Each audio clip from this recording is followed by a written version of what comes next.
Hey, what's going on, y'all? So yesterday, uh, I did a talk on several things, mostly based upon the information that Sam Harris and Robert Sapolsky mentioned on free will, and several people had joined the chat, joined the meet. Loken, Mind of God, Cruising with Jay, Maxwell, Smart, and Matrix Media, and I focus more on the talk on the meat, but I also want to come back and look at all the comments. So what I'm about to do here is simply scroll through the comments and check out the comments and and respond to those. So give me a moment here. I shall do that, and I'll see what's the best way to do this. Maybe it's to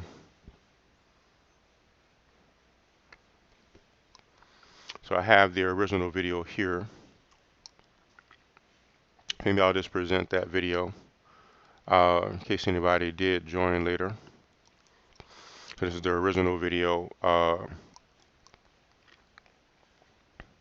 which is Realizing the Shape 34 by Darryl Jr., RTS 34, Sam Harris, and Robert Sapolsky, Free Will, or Darryl Jr., Non-Physical and Pure Non-Dualism.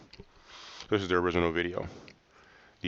So what I'll do, I'll scroll through the chat, and respond to any chats that I didn't respond to in the original Hangout. So I appreciate those who joined in on the live chat and did their thing. So let me take a look. I'll add today's chat as well, just in case.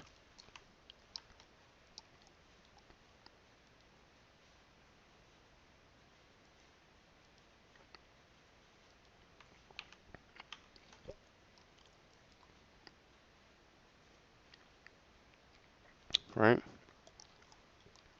So I'll minimize this, my opening screen, which I like. It's pretty cool. So now I have that's the wrong window. Oh, that's why.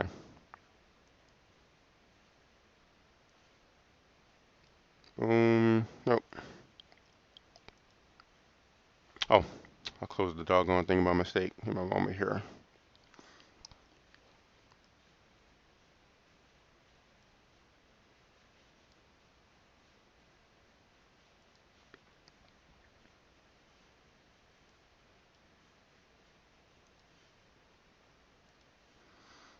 Here's my meet window.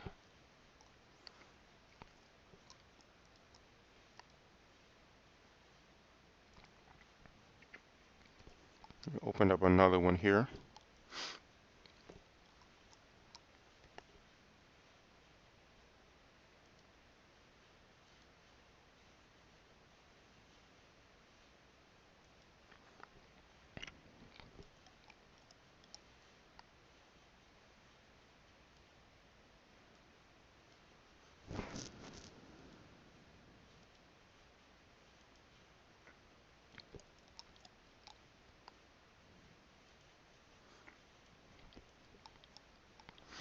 And let me show the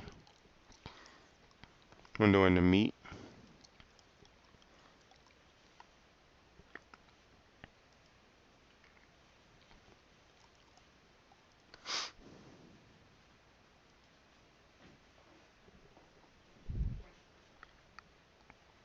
Boom.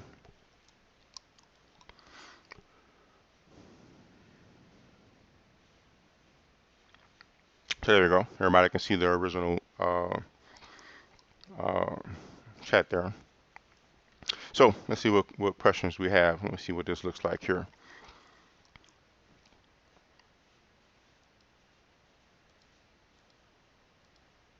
Boom. And let me adjust my topic image as well.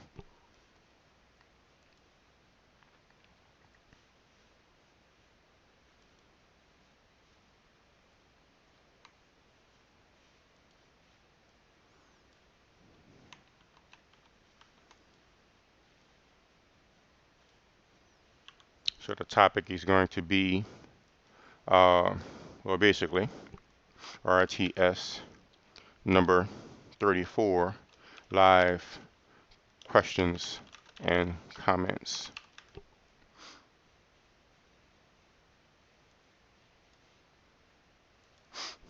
Review live questions and comments.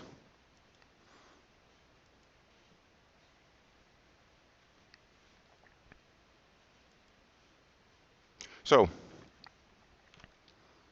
I started off the talk with a timer.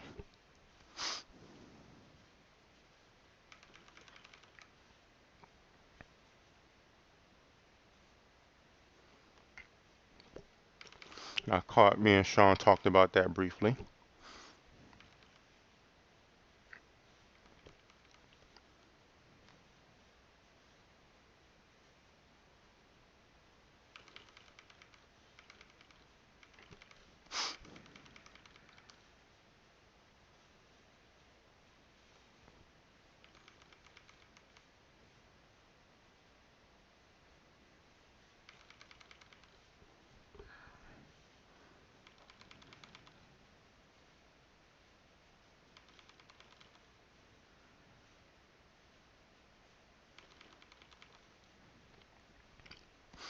All right, some small talk going on so far. I have about 16 minutes until start time. Let me make sure I have this on live chat.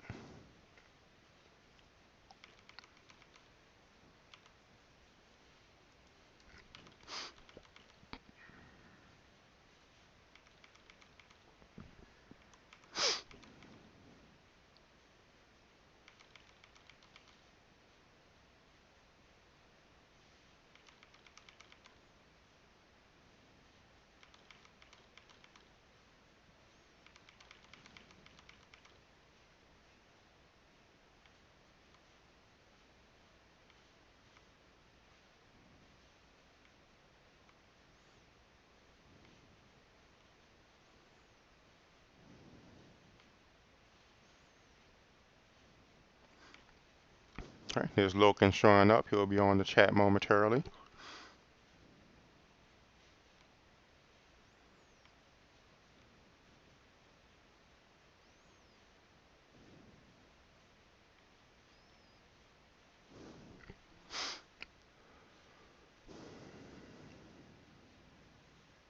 Yeah, I addressed that comment that Sean Hawkins made about tax in the Hangout.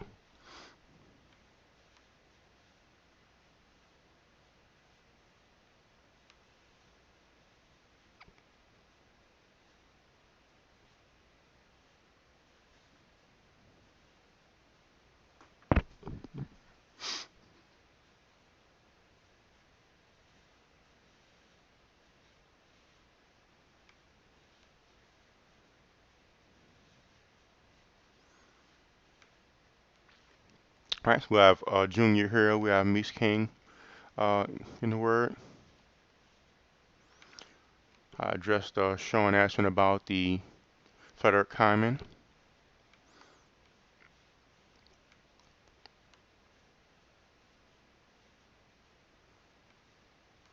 There's the same link if anybody wants to join this one as well. Let me make sure this chat is working here.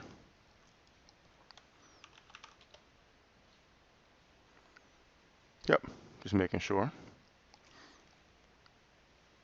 In case anybody does show up, I can see if somebody pops up.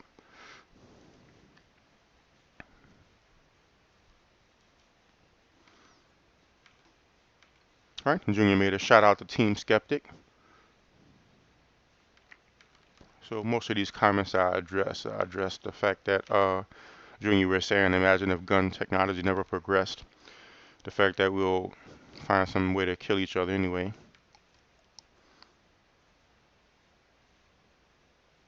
Right? So Junior asked, I'm sure he was being a little bit tongue-in-cheek. He said, I hate to be the stupid one in the group. But a serious part of his question, I'm certain, is what is non-dualism? So Junior asked that 3406 of the video, what is non-dualism? So basically, if you study, so Gary Renard was visited by these two ascended masters, and called Alton and Persa, and they broke down basically four different levels of thought that we go through in our spiritual development. And these are four levels of thought that everybody goes through, whether they see themselves as spiritual or not, whether they intend on going through these levels of thought or not. And so basically, the first level of thought is dualism, where your whole perspective is duality. Um, you know, us versus them, one or the other, uh, up or down. Basically, the entire universe is a world of duality. But you can think and interpret the world from that perspective as well. There always has to be in us versus them or me versus you. That's why we have governments that constantly want to be in war, because there's always an us versus them mentality, whether it's literally us versus them. You have the oil and I want it, so I'll kill you for it, or us versus them, us the elite versus the peasantry, or whoever it is. That's duality. And also that same mindset is adopted in our relationship to God. It becomes we're the creation of God, and God is some separate thing that made us. But that perspective is a false perspective. It's not true. But that's the first perspective that we assume in the world, because our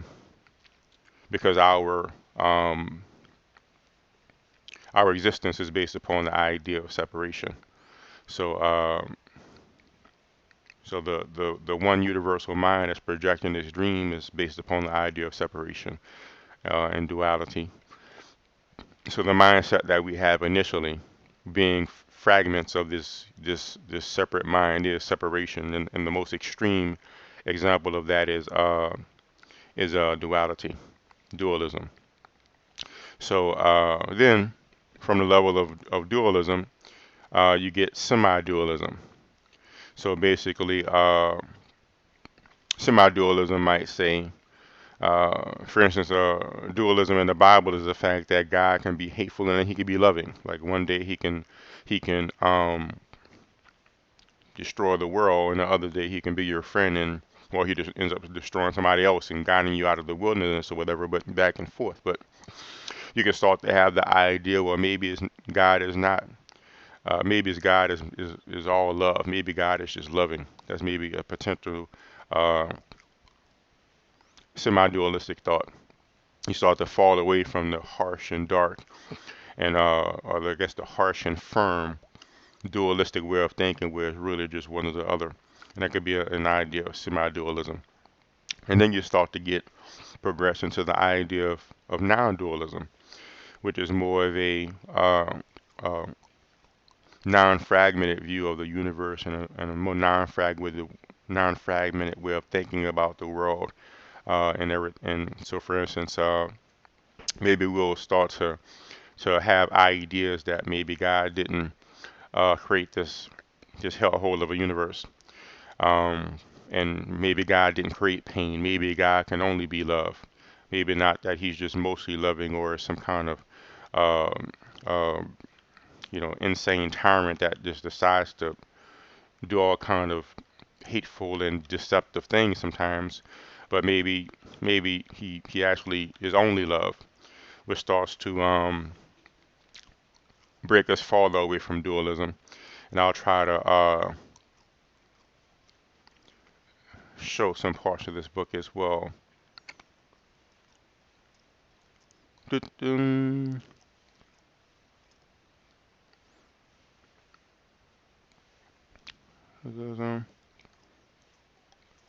Right. So this is mostly from like around. So this is from The Disappearance of the Universe by Gary Renard, and this is page 15. It says, although it's true. Oh, and let me pause this video here so I don't miss too many comments.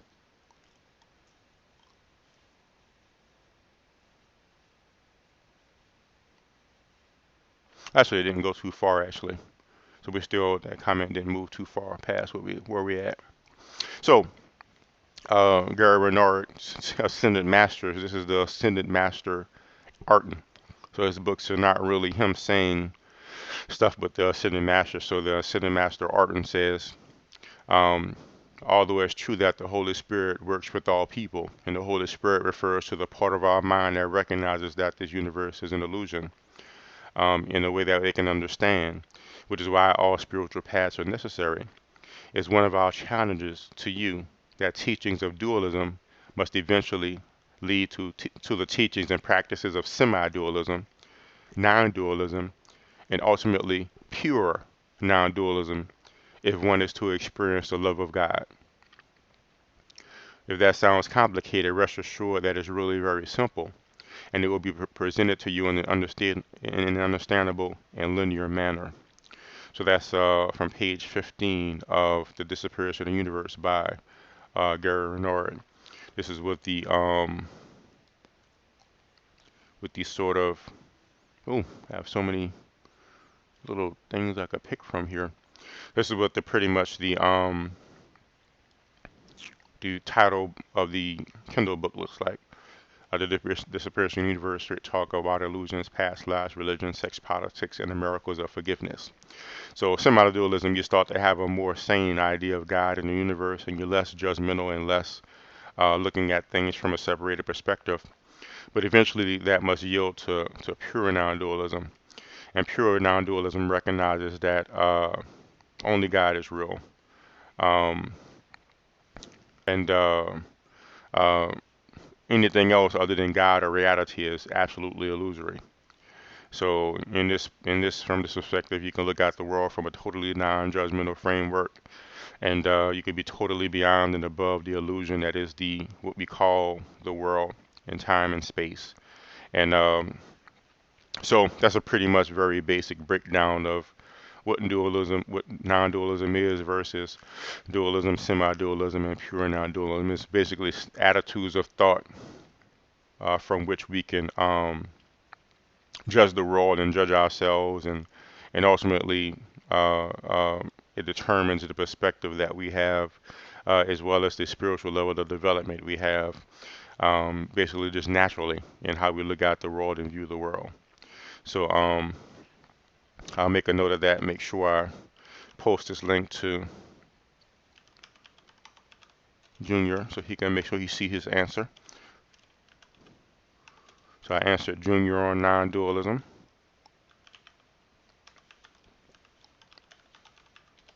So I'm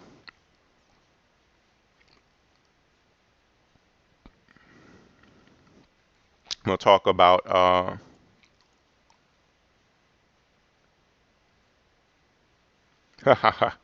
so Sean went straight in about flat earth, and Matrix was like, do you have to be so combative, bro? Have you ever learned how to say hello?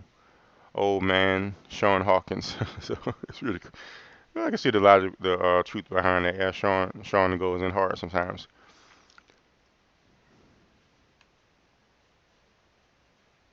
right?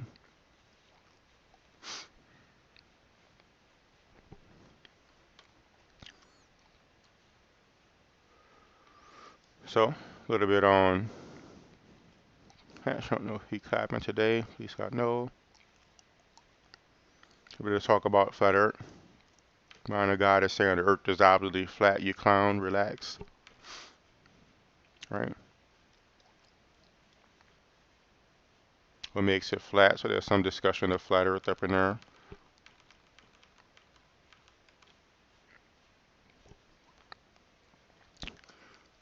So the mind of God says the Bible states we do not have free will.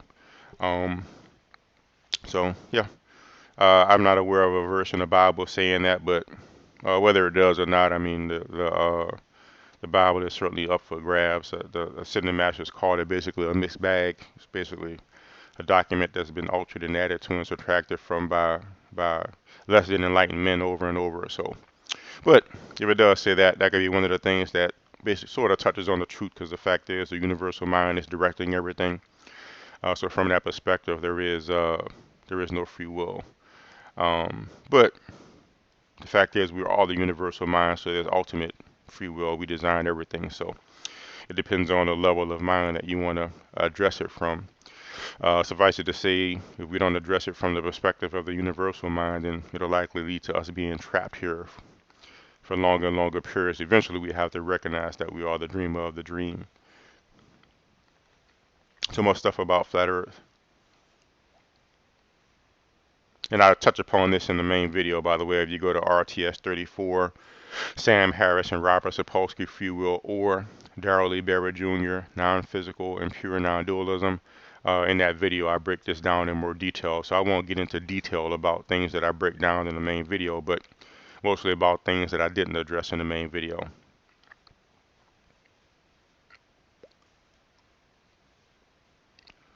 And Anaxito Maldonado Jr. says the Bible isn't a science book, and I honestly believe you misinterpreted the meaning in the scriptures themselves. And I would agree with that. The Bible isn't a science book. It's sort of like a novel based upon true stories, and definitely people have misinterpretations of it.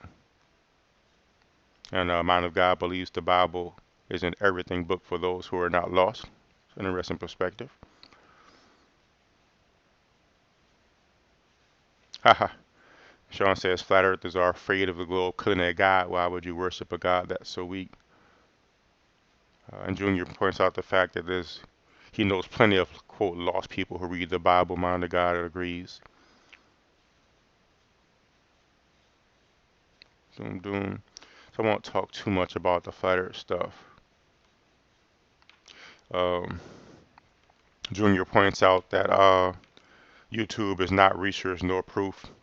Well, I'll have to point out simply that flat earth believers' uses of YouTube is not research or proof. Uh, flat earth believers basically just find videos of people who believe or profess to believe in flat earth and simply believe whatever they say. But there are people who put authentic research and data on YouTube.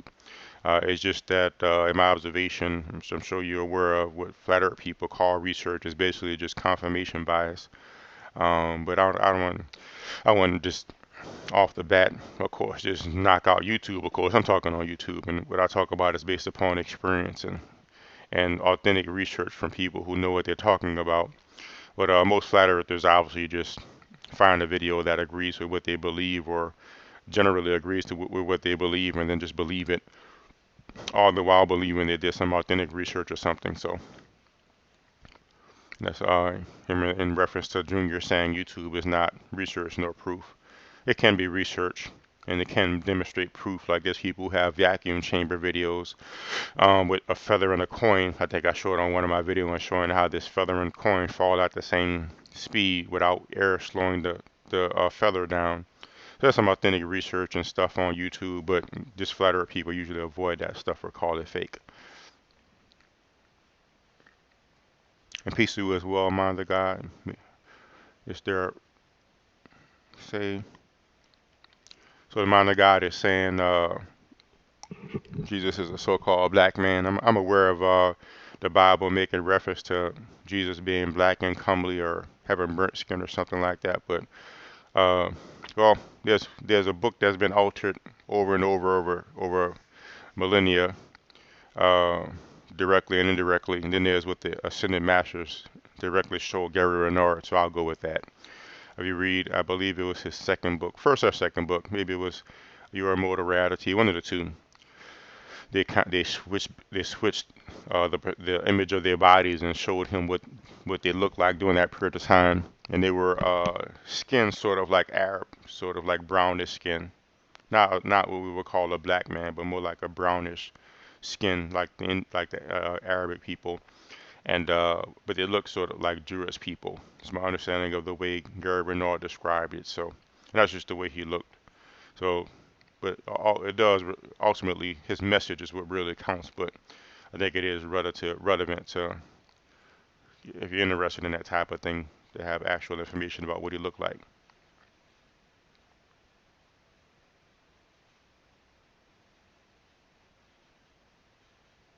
Right.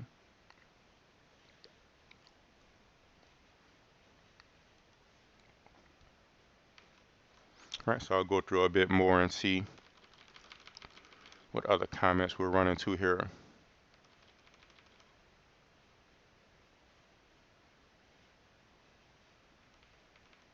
So Sean Hawkins says, my uncle did a lot of drugs. One day I was talking to him and said there was a guy in the park who said he was God. My uncle said, I've seen God and he ain't him. Well, that's an interesting experience, Sean. And I don't mean to doubt people's experiences or what have you, but from my experience, there's nothing perceivable or even conceivable that could possibly really be God. Even the conceptions that we have of God, I mean, we can make approximations in our mind, but it still won't really be God. So it still is an approximation. So nothing perceivable or conceivable um, will be God. So whatever or whoever he saw, um, it wouldn't have been God. At least not as A Course in Miracles talks about it, and not as my experience points it out. Everything in the universe, anything perceivable and conceivable, is all illusion projected by this one mind. And what's really reality or God or truth or heaven is totally outside and beyond the universe, totally outside of the universe of form, totally outside of what is perceivable and conceivable. But I think people can have some good approximations in their experiences. And that's the Sean Hawkins comments right there. So Sean Hawkins on Seeing God. So the mind of God says Jesus is not black and the earth is a ball. Darryl Barrett Jr., this is against the Bible. Perhaps, but the Bible is just ultimately a work of fiction with some truth that made it through. And that's demonstrable. I mean, all you have to do is just research the Bible, how it came to be. So if you're basing the Bible on your reference for reality, then you'll definitely be mistaken.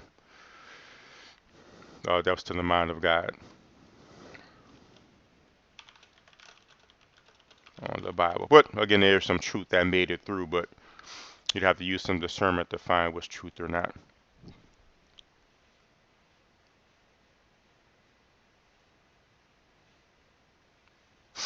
All right. So it's like they're discussing amongst themselves a bit.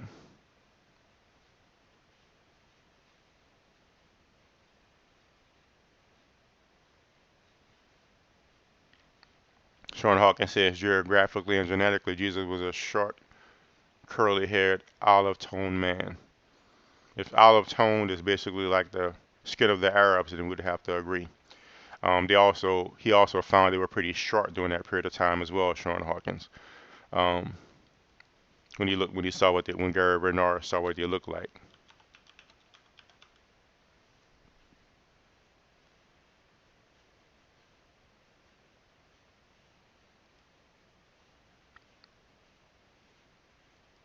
Right? Sean Hawkins, yep, I would agree. He was a short, curly-haired, deeply tanned Jewish dude. That would match what generally would match what Gary Renard saw when the Ascended Masters showed him what the people of that day looked like. And there was I believe his name was Thomas. He was almost a twin. Like people considered him almost a twin of Yeshua. I believe Thomas was the one. And Gary Renard saw what Thomas looked like, which was mean since he was almost a twin of Yeshua, he saw pretty much what Yeshua looked like. So that's what I based that upon. So if you get the books of Gary Renard, you'll see the description of it. And hold up here. Oops, done messed up my chat.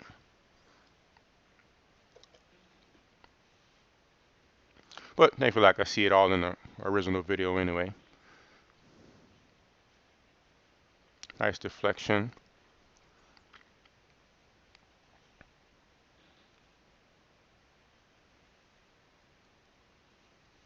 So that was to Sean Hawkins' comment. He was a short, curly-haired, deeply tanned Jewish man. Uh,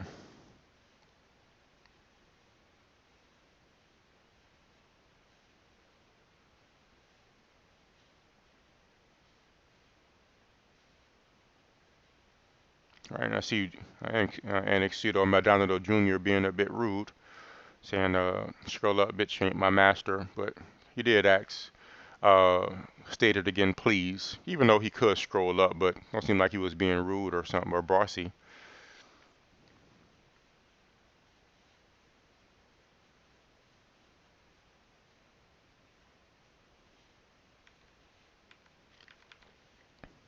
All right, let's see here.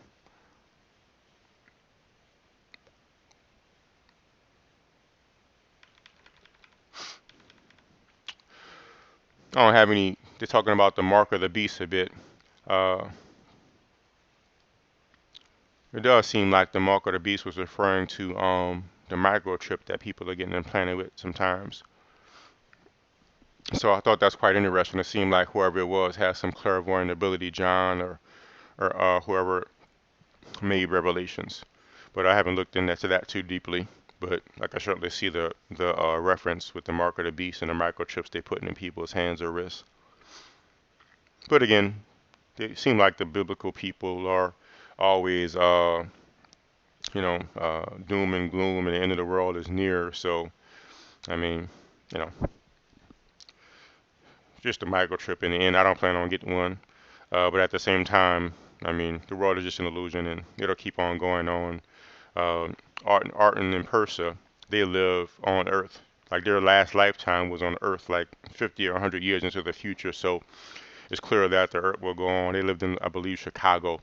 So it's clear that the United States will go on and likely other cultures as well. So it's not really the end of the world. But, like Arton and Persa pointed out, the ascended masters who visited Gary Renard, uh, you know, end of the world was always near. Usually always something that very, very local and immediate. So we read the Bible centuries or millennia later, and we believe that the end of the world is still coming up. But according to the people who wrote these books, the end of the world has already passed long ago, and we're gonna keep seeing more end of the world showing up. So, but it's just basically it's a bunch of hype, basically.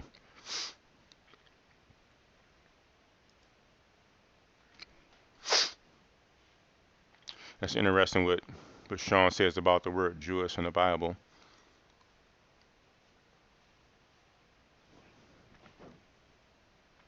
Let me pop this thing out here. So why don't we do this?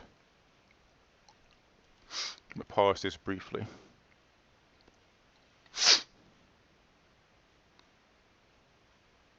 Oh, you can't pop out the one inside the whatchamacallit. Well, coolness.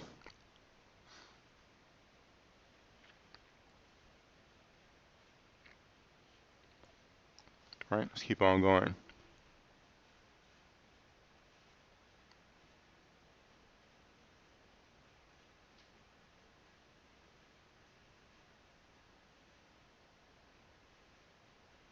Right. And well, good to see Cruising Jay. He's saying, "How are you?" And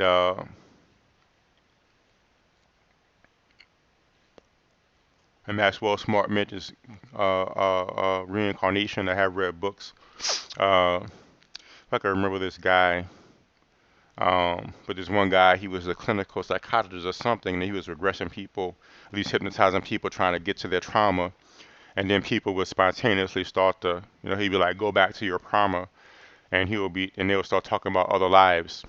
So I can remember the name of that guy's book. Taking many lives. Not, no, that's not that. Let me see. See if I can try to find the name of that guy's book real fast.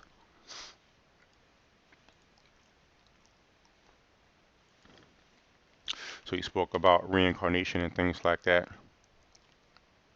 Oh, Brian Weiss, I believe. Weiss.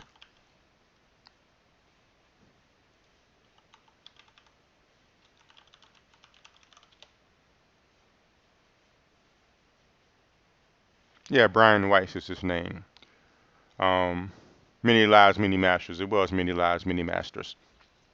So I read that book, Many Lives, Many Masters, and yeah, it was pretty cool.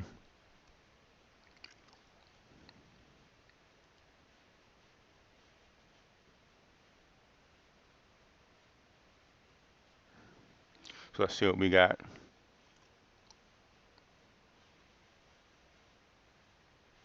That was Maxwell Smart Reincarnation.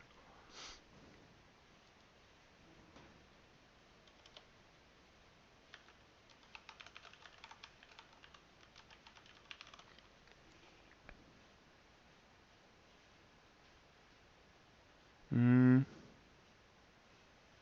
Cruising with Jay says, good call.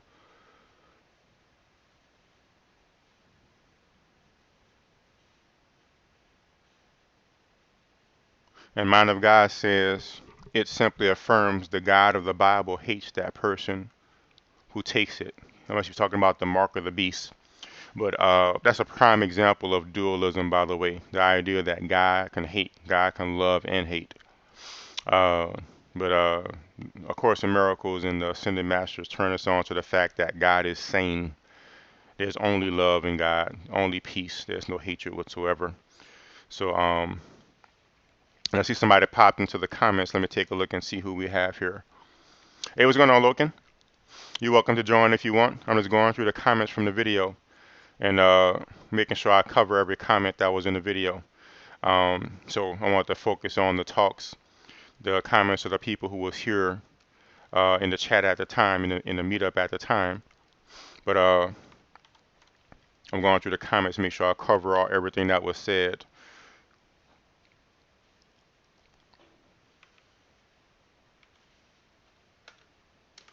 So but it probably would have been too much time. By the time I think we was on here like 3 hours, I was like, man, I'm gonna go get me some sleep.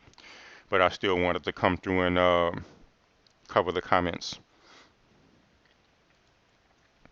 But yeah, so mind the God, he was simply saying, he was saying that, and the fact is, the God of the Bible does hate. Like I never forget this part of the Bible where seems like not too many religious people or biblical people know this, but or recognize this or acknowledge this. But like the part of the Bible where Moses um, was dealing with the Pharaoh, um, and basically the Pharaoh was originally letting Moses go, and then the Bible literally says God hardened Pharaoh's heart. So the Pharaoh was letting the people go. Then God hardened his heart. So then he wasn't letting them go anymore. And I remember right, God is quoted as saying he hardened Pharaoh's heart so he can show his signs and wonders. So that's absolutely insane. So the God of the Bible is a hateful God and a vengeful God, but that's not what God really is. And I would think anybody should be quite terrified of an all-powerful being that can hate and can be afraid and can be power hungry or power abusive. Yeah. So yeah, that's crazy. So um, but I understand, and even they talk about it that way. It's good to be God fearing. But yeah, so of course, in miracles breaks down the fact that God, the real God, has nothing to do with the universe at all. There's only oneness, only peace, only love, and the closest state we have here to being one with God is a state of absolute peace, where you're free from all psychological and physical pain, which I'll get into later. A comment that Mind of God made, but the state of enlightenment, the highest spiritual state, you're free from all pain, all fear, absolute peace, which allows one to let go of the world and wake up to reality. So yeah, the God, quote unquote, God that hates and judges and condemns and destroys and hardens people's hearts, that's definitely the man-made dualistic concept of God. It doesn't reflect who or what God really is. But again, you know, people can believe what they want, but if you actually progress in true spirituality and start having true spiritual experiences of peace or of expanded perspective where you're the universal mind, you recognize that God can't possibly be a hateful, fearful being. That's just an invention made by man, because man is hateful, and we make things in our image. So basically, we made God in our own image, and and then we made a religion based off of it, but it doesn't reflect what or who God really is,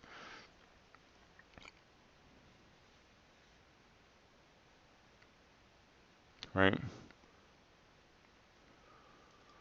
So let me zoom through this a little bit. We're about 1/3 of the way through.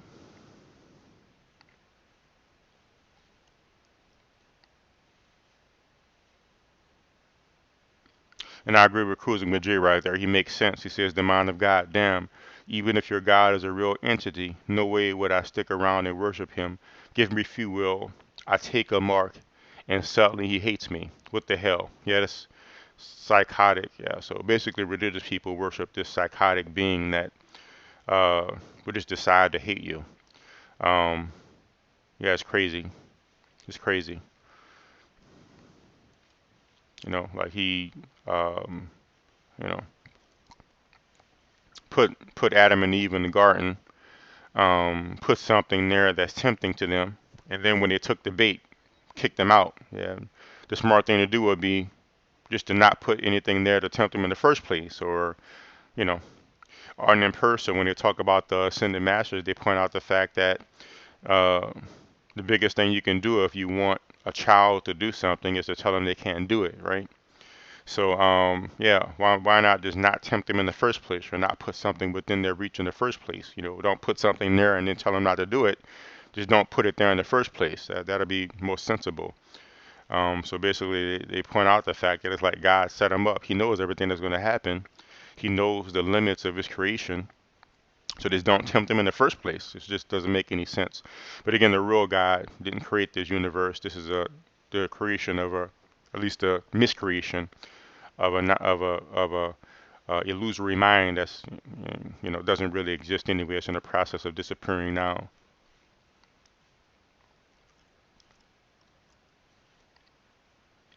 And I agree with Matrix Media right there. He says it's all a choice like death. It's all a choice, life and death. It's all our choice. From a mind's level, yes, we choose life and death. I don't think that's what he means, but um, bullshit. It's all a choice, life, death. It's all our choice. From the individual level, it's not our choice. The world is still an illusion, and the mind is projecting it all. But from the mind's level, yes, we decide when we live, when we're born, when we die, all that good stuff. Your God is seriously abusive, dude. Almost sounds like you have a case of Stockholm syndrome. Cruising with Jay, referring to the mind of God. That is correct.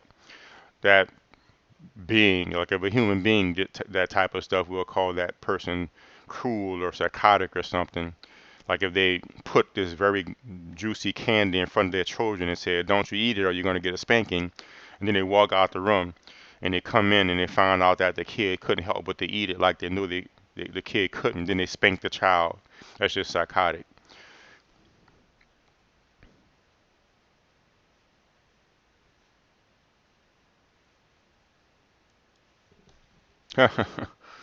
It looks like Sean Hawkins is making some jokes.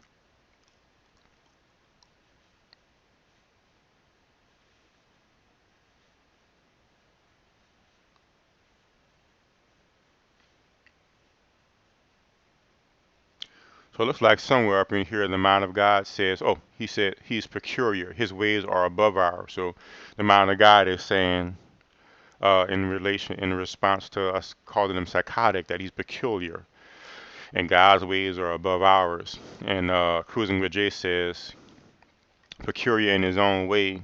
Asked him to explain childhood bone cancer or why he let my father, who was a police officer, end up murdered when I was 2. Explain that. So yeah, God doesn't do any of these things. God doesn't have anything to do with this insane world. Um,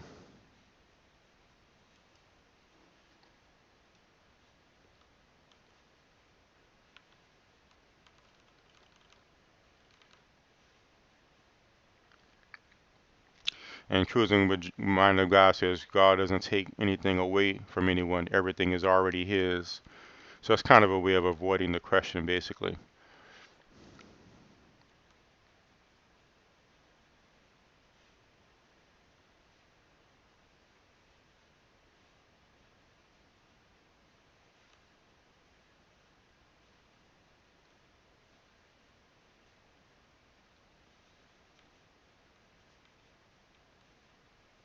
I addressed the one father in heaven uh, comment on the actual chat, but seems like that caused a bit of contention right there.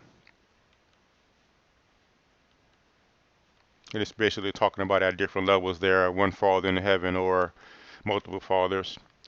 So all of us are basically children of God, like and everyone will let go of our individuality and wake up. Um, from another level, we all are the dream of the dream and projections of this one mind.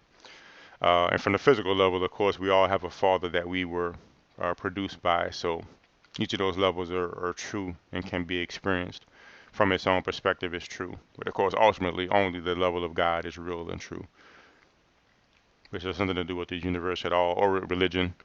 Nothing to do with this universe, nothing to do with religion. Just absolute total oneness, boundless, shapeless, formless.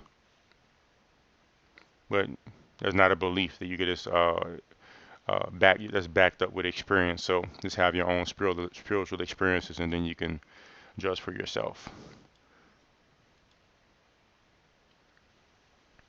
Okay, Logan. Logan says he'll be on in a sec.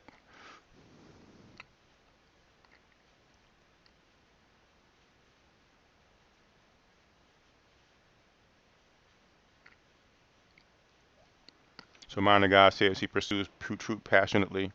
Uh, Junior says even your name is blasphemy. Perhaps according to certain religious perspectives, I can see how they can say the mind of God is blasphemy. Is that word is a name? Mind of God says mind of God is our home, and that's true. In reality, our true home is at one with God, but again, there's no individuality in that, so technically we won't be there. It's the absence of all individuality, but that is the only reality, the only truth.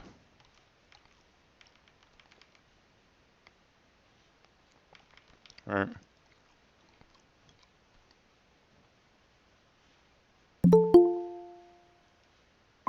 Hey, what's going on, Logan?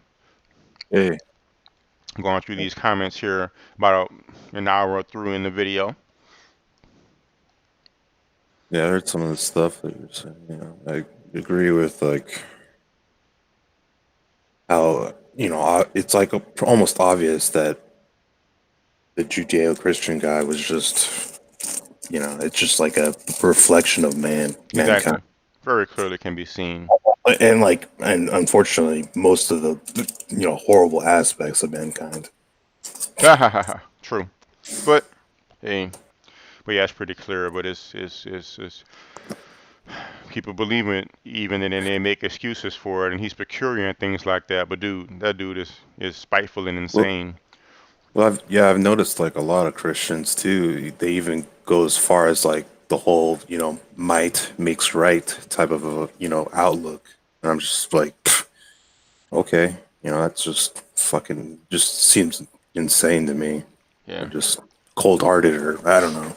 It's like, okay, so he's like the biggest, he's the top mafia boss, he's the fucking best despot. I mean, the most powerful despot. So we gotta, you know, worship just him. do what he said, right? It's like what? But hey, but again, that's the perspective of people and the separated mind. But yeah, but like I was saying earlier, when you look at the schools of thought like dualism, semi-dualism, Mm, dualism, semi-dualism, non-dualism, and pure non-dualism.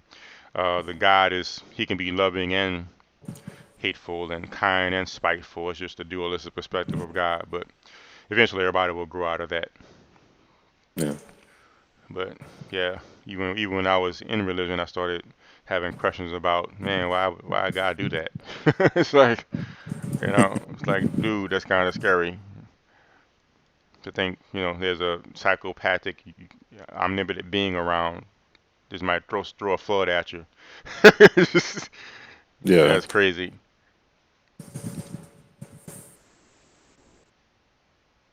Uh, Even your name is blasphemy. Uh, all he does is kill people,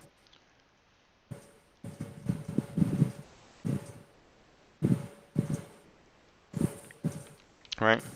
And welcome Bandsaw. I don't think I saw Bandsaw while he was in. He looks like he was on briefly, but glad you showed up, Bandsaw.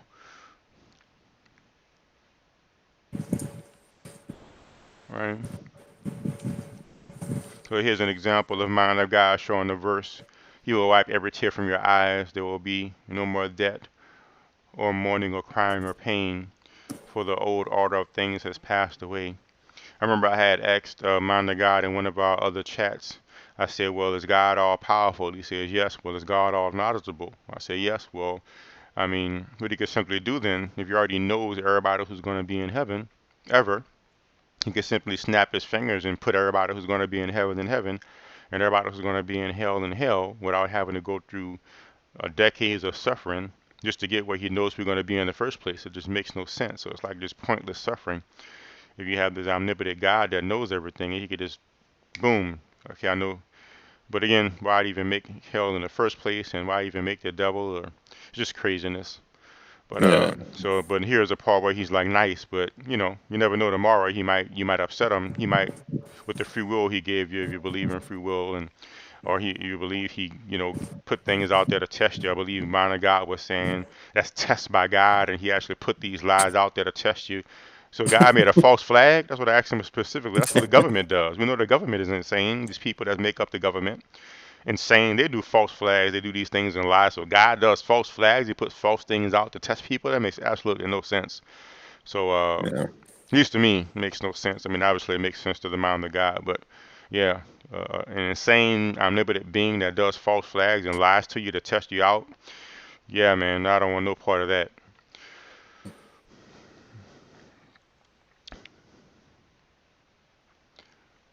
They, so I check. If the Bible cuts right to the heart of all matters. I mean, that sort of contradicts the idea that God puts lies and deceit and tricks out there to test you. I mean, that's not getting to the heart of the matter. Getting to the heart of the matter would be, I'm God, here I am, worship me, and this is the truth. But putting out things to test you, I mean, that don't seem like getting straight to the heart of the matter, would you say, Loken? yeah. It's just, Yeah, but it's it, common for, yeah. To me, it's just like imagine this all powerful being and how petty it is that like like I don't know. It's like we're his little fucking pets, and yeah, that he designed, hmm, but he gets angry at because, yeah, exactly, it's just like how are you getting angry at your own creation when you know what's going to happen? yeah, yeah, It just doesn't. I don't know. It just doesn't make sense to it me doesn't, when I think about it. But yeah, obviously, to most Christians and religions like that, it makes sense. yeah, yeah, it's It's just kind of like like if I was to draw something. If I was to draw something on a sheet of paper, then I finish drawing, I look at it like, oh my gosh, that thing is so ugly, and I'm like beating it up, and I'm like, I'm the one that drew it. It's like, yeah, yeah. It's like you make these people, and give them certain instincts and desires and whatnot, and you're like, no, no, no, you can't do anything. Like you have to follow my way, yeah, exactly, right. and that's Um, it. Like, yeah, like like why why, give them why, the why? desires in the first place, or Yeah, yeah. Like you know, that makes the absolutely no sen- sense. yeah, because essentially, like from an evolutionary standpoint, it's like we're fucking like, for example, like we're like sex crazed apes. And that's the big thing in the Bible, or big thing for Christians is, sexual immorality and Hmm, freaking out over all sorts of things. It's like, hmm, why did God do that in the first place? Oh, to test us? Well, how fucking, yeah, makes when you really think absolutely no about it, it's like, sense. how ridiculous is that? Yeah. I mean, if there was really a God and he really didn't want people to have sex until they got married, you know what you could do? You could make them in such a way to until they get married, they just don't Yeah. have any sexual thoughts or anything, and no Yeah. Yeah. sensations, and then when they do get married, the only person they can possibly have sexual thoughts about is their spouse, and then it would be solved. I mean, he's all powerful. You could do that. Yeah. In But an instead, instant, right? yeah, yeah. But instead, he makes it so that at a certain age, you just automatically start getting hormonal, and then you get horny. But if you do it, I'm gonna send you to hell if you do it. Yeah, I built you that way, but don't you? Guess what? You Yeah. did it. Oh, what a surprise! Now you're going to hell. This is like it's absolutely insane. But of course, now people are starting to wake up to that fact now, because I mean, even now, I mean, most Christian people. I mean, you could even find a pastor having sex with all the choir and stuff. So I mean, it's really not so much of a, I guess, except for the most stringent religious people. But most people now, you just have sex, and that's just the way it is, and don't even think Yeah. about it Yeah. anymore. So pretty sure eventually we'll outgrow. those notions. If even just it just gets tiring pretending to believe in this stuff when you know do all this stuff anyway. So Yeah, from my experience, from what I've seen, it's like these people that are holy are usually like yeah, behind the well, scenes, yeah. yeah, behind the scenes they're like sexually deprived, like the I know what you mean. yeah, Like that one they're acting pastor who was who they're was acting out hardcore, against their own, beliefs, that's which right. I think they really truly believe in it. It's just, they so much repression. Yeah, It exactly. just it comes out behind the scenes when nobody's watching. Like those pastors, like I remember who he was, but apparently there was this pastor who used to just rail against homosexuality. But behind the scenes, he was like sleeping with male prostitutes on a regular basis and Yeah, stuff. yeah. So they call it a Yeah. reaction formation in psychology. Like, you know, you are a certain way, and you think it's bad or you're guilty for it, so you pretend to be the opposite way. Hmm. So even being Yeah. a pastor could be just a reaction formation against what they like you said, they may really believe is depraved to, you know, I mean, I don't deal with guys, but if a guy wants to deal with a guy, I mean, you do whatever you want to do. But they may really believe the Bible that is bad and stuff, so then they have the reaction formation of being so holy to defend against it. But then they still can't deny the fact of their quote God-given desires, and so they act it out because they can't do anything but. So it's just this conflicting, yeah, thing. So, but it all points to the how sane God must be if God really made all this stuff. Hmm. Yeah, I mean, it's almost like he's into, I don't know, just like a, Sadism. yeah, He's a yeah. Just sadist. watch, especially just watching a freak show. Yeah, It's like the ultimate reality TV for some sick bastard. that's crazy, man.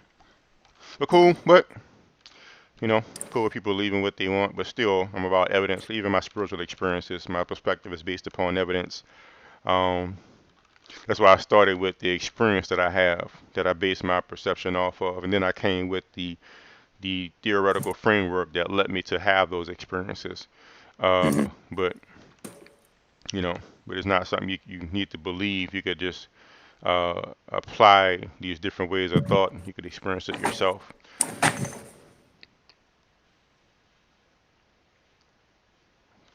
Ding. So like just I'm going back and forth here about God a bit. Uh,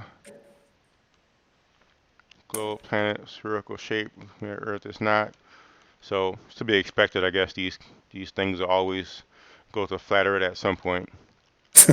So you know, we started out with some with flat Earth discussions, but so Sean and those guys are going in it about flat Earth a bit. And I'll try to answer my question about the Bible and social media when you come back. Uh,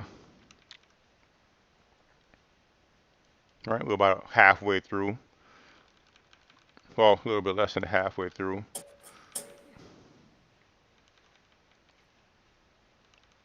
And I don't really think that minor guy was talking down on his father. What do you think about the comment that he made about one father in heaven? And you know, did you see that comment? Hold on, let me. Well, it was a while ago now. But I basically Um, was it cruising with Jay was saying that his father got killed when he was 2. And so what do you? I mean, how can a guy do that, or what can you say about a guy that does stuff like that? And mind the guy said, well, I only have one guy, one father, and that's our Father in heaven. Um, and then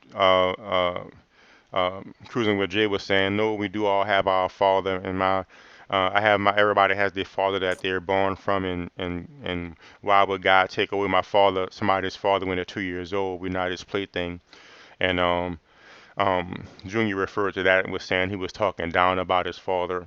Um, and talking to Mind the guy yesterday, he was saying he wasn't. He was just he said he was trying to sort of make light of the idea, but not from an antagonistic point of view, but sort of like a consoling, like we all have our Father in heaven. But that's what yeah, he said. Um, So, but whether he was trying to be tongue in cheek or not, I might just delete that one comment. Not really always comments in silence to do. Um, but what do you think about that? Yeah, I mean, I just, yeah, I just don't agree with that type of stuff. What type of stuff exactly? No, just the whole like Christian worldview of. I mean, oh, if you're talking about like why does like horrible things Oh happen no, no, to I mean just people? about that interaction. Like, what do you think about that interaction between Cruising with Jay and Junior and Mind of God? Do you think that that Mind of God was being ruled by saying we only have one Father and He is in heaven when Cruising with Jay Y- was saying God took away His Father? Yeah, it's a little, it's definitely not taking into account that like not everybody has your belief Hmm. and just can't, I don't know. I wouldn't do it, but I understand. I Oh, whatever. I would look at it the other way too. Like not everybody has uh, like for Mind of God's, Mind of God, not everybody has your belief. But at the same time, Cruising with Jay, not everybody has their belief as well, right? So, Yeah. like, who's to say, like, why should Mind of God's belief be shunned because not everybody has his belief? When the fact is, not everybody has Cruising with Jay's belief as well. So maybe Cruising Yeah. with I Jay should be mean, muted.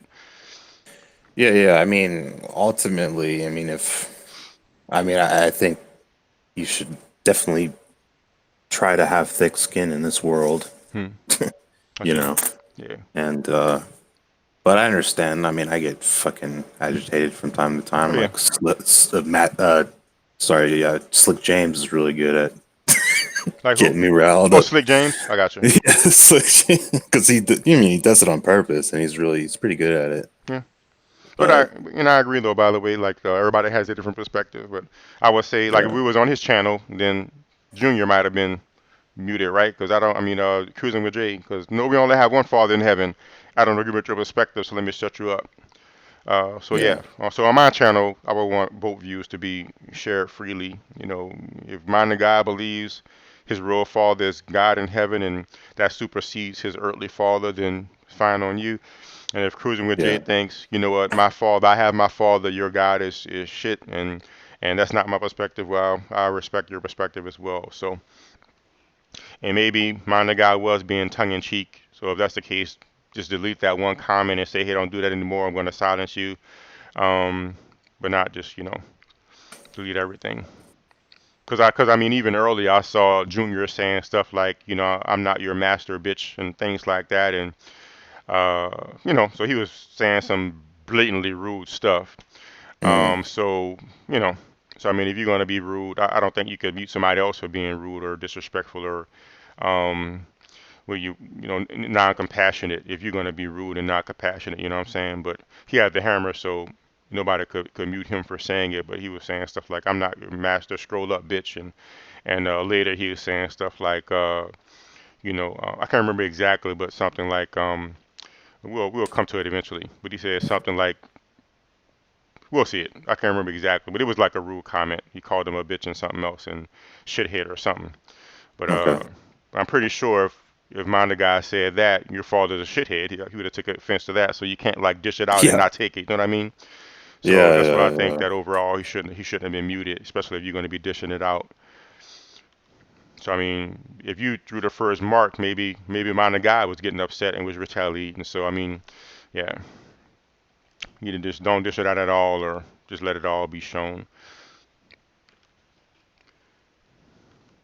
And Mind guy was asking for a wrench, no. So I mean, of course, I am a bit biased to Globe Earthers because I mean I'm aware of the. I mean, of course, Globe flat Earth believers can't see it because they are flat Earther. But I mean, to me and you, it's clear the absolute logic that flat Earth believers have to engage in to believe the Earth is flat. So I didn't want to give flat Earth people hammers so they can be banning people for saying logical stuff like the satellites are real. What satellites are real? Ban. You know what I'm saying? I can see yeah, flat yeah. Earthers doing that. So that's why I Oh, didn't ever give a flat Earth believer a hammer, right? But that's the second time a Glober was kind of, misusing a hammer. Like the other day, Rez, I don't remember what the guy said, but somebody said something in the chat. Oh, you know what? The Earth is seriously flat has said, hey, welcome to today is a good flatter day, and welcome to another abortion, you know. And Rez like muted them and silenced them. I'm like, dude, he's just saying his little. He always says that. I see him always saying, we having a abortion. And I was like, dude, I mean, I don't think. I said, dude, I don't think that's something serious. I mean, let the dude say his little abortion thing. I don't have a problem with that. And Rez was like, well, hold up, let's talk about whether using abortion in the joking format is right or not. I'll wait or something like that. But you know, dude, I mean, Yeah. chill out. It's like so. Yeah, let me just watch out who I give hammers to, and I'll make some kind of rule for. Maybe I'll put a page of that on my website. Matter of fact, that's what I'll do. I think I have enough time to do that. I'll make a page of, moderators on Darryl Lee Berber Jr.'s channel and like moderator rules. Uh, and Junior was saying just his whole attitude towards the death of Jay's father. So again, we have our attitude towards, he has his attitude towards the death of Jay's father. But I mean, we did have our attitude towards his God. I mean, I can certainly see how he could take offense to his father when we saying he's an idiot and, he's a psychotic and, you know. So I think it went both ways, depending on what your beliefs are. Looking at Junior's comment right there. Free speech is amazing. We're about to carry on.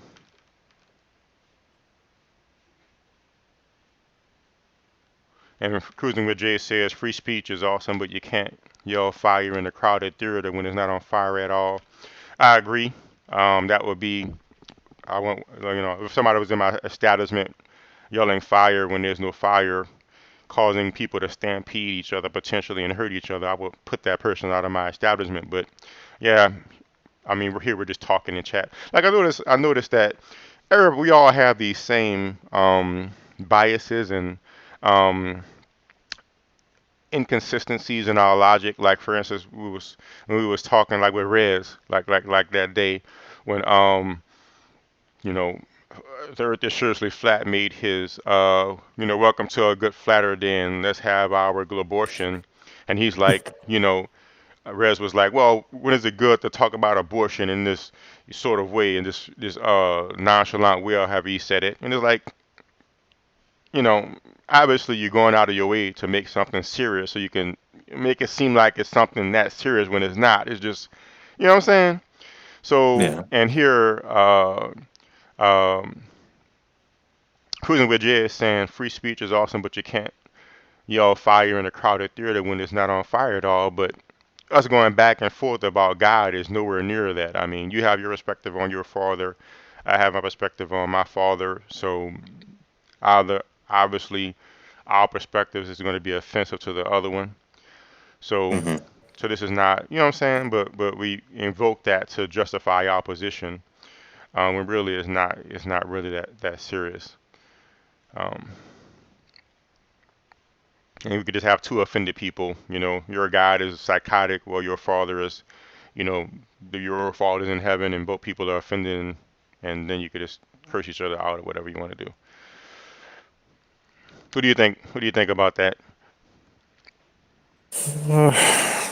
Pretty much agree with your position on it, so I don't have much to say about it. Mies King says, I much appreciate your fairness and diligence. You're welcome, Mies King. My reason is for the fact that Mind of God will not address Cruising with Jay directly, Junior is saying. And the fact is, nobody has to address anybody directly if they don't want to. I mean, we know flat earthers. We Mm. know flat earthers don't address you directly. That's just the nature of flat earth. So, yeah. So, I mean, you know, that's just the way it is. So, which I understand, but I have to lighten up on that myself. So, you know, that's why I do my little wall of shame now where I have, you know, all the things that Flat Earth is going to have to answer before I debate with them again. But I don't mind if other people want to debate with them. Like if us, like Sean Hawkins is going to be debating SC Montreal again this Saturday. But until he answers for the questions that I have, I'll never debate him again. It's just a waste of time. But at the same time, I'm not going to boot him from the channel. I'm just not going to talk with them myself. So if anybody wants to talk with them, that's fine. But I'm not going to waste my time anymore. But yes, that's just the default position of flat earth people. They're not going to answer questions directly when it challenges their delusion. Uh, so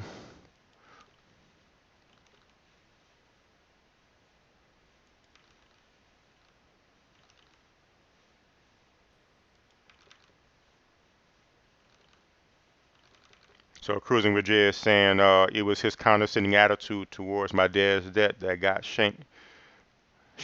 I think I asked why God would allow my dad to be killed. His response was pretty much God works in peculiar ways. And the fact Yeah, is, ever since I was in church when I was a kid, that's what that was the answer for things. So that's basically the religious position. You know what I'm saying? So yeah, either we're going to have a bias towards religious people and just ban them from the channel, which will stifle discussion, or we have to accept that his position when it comes to the fucked up things God does is God works in mysterious ways, and that's his belief. So minor guy has a belief that God works in peculiar ways, or that's how he justifies God killing people or whatever. And cruising with Jay is like, and Junior is like, that don't make no sense. That God is psychotic, and you know that's fine with me. That those two people have their different perspectives, but I don't think it's worth muting him just because he believes God works in peculiar ways. I mean, that's his religious belief. So yeah, yeah.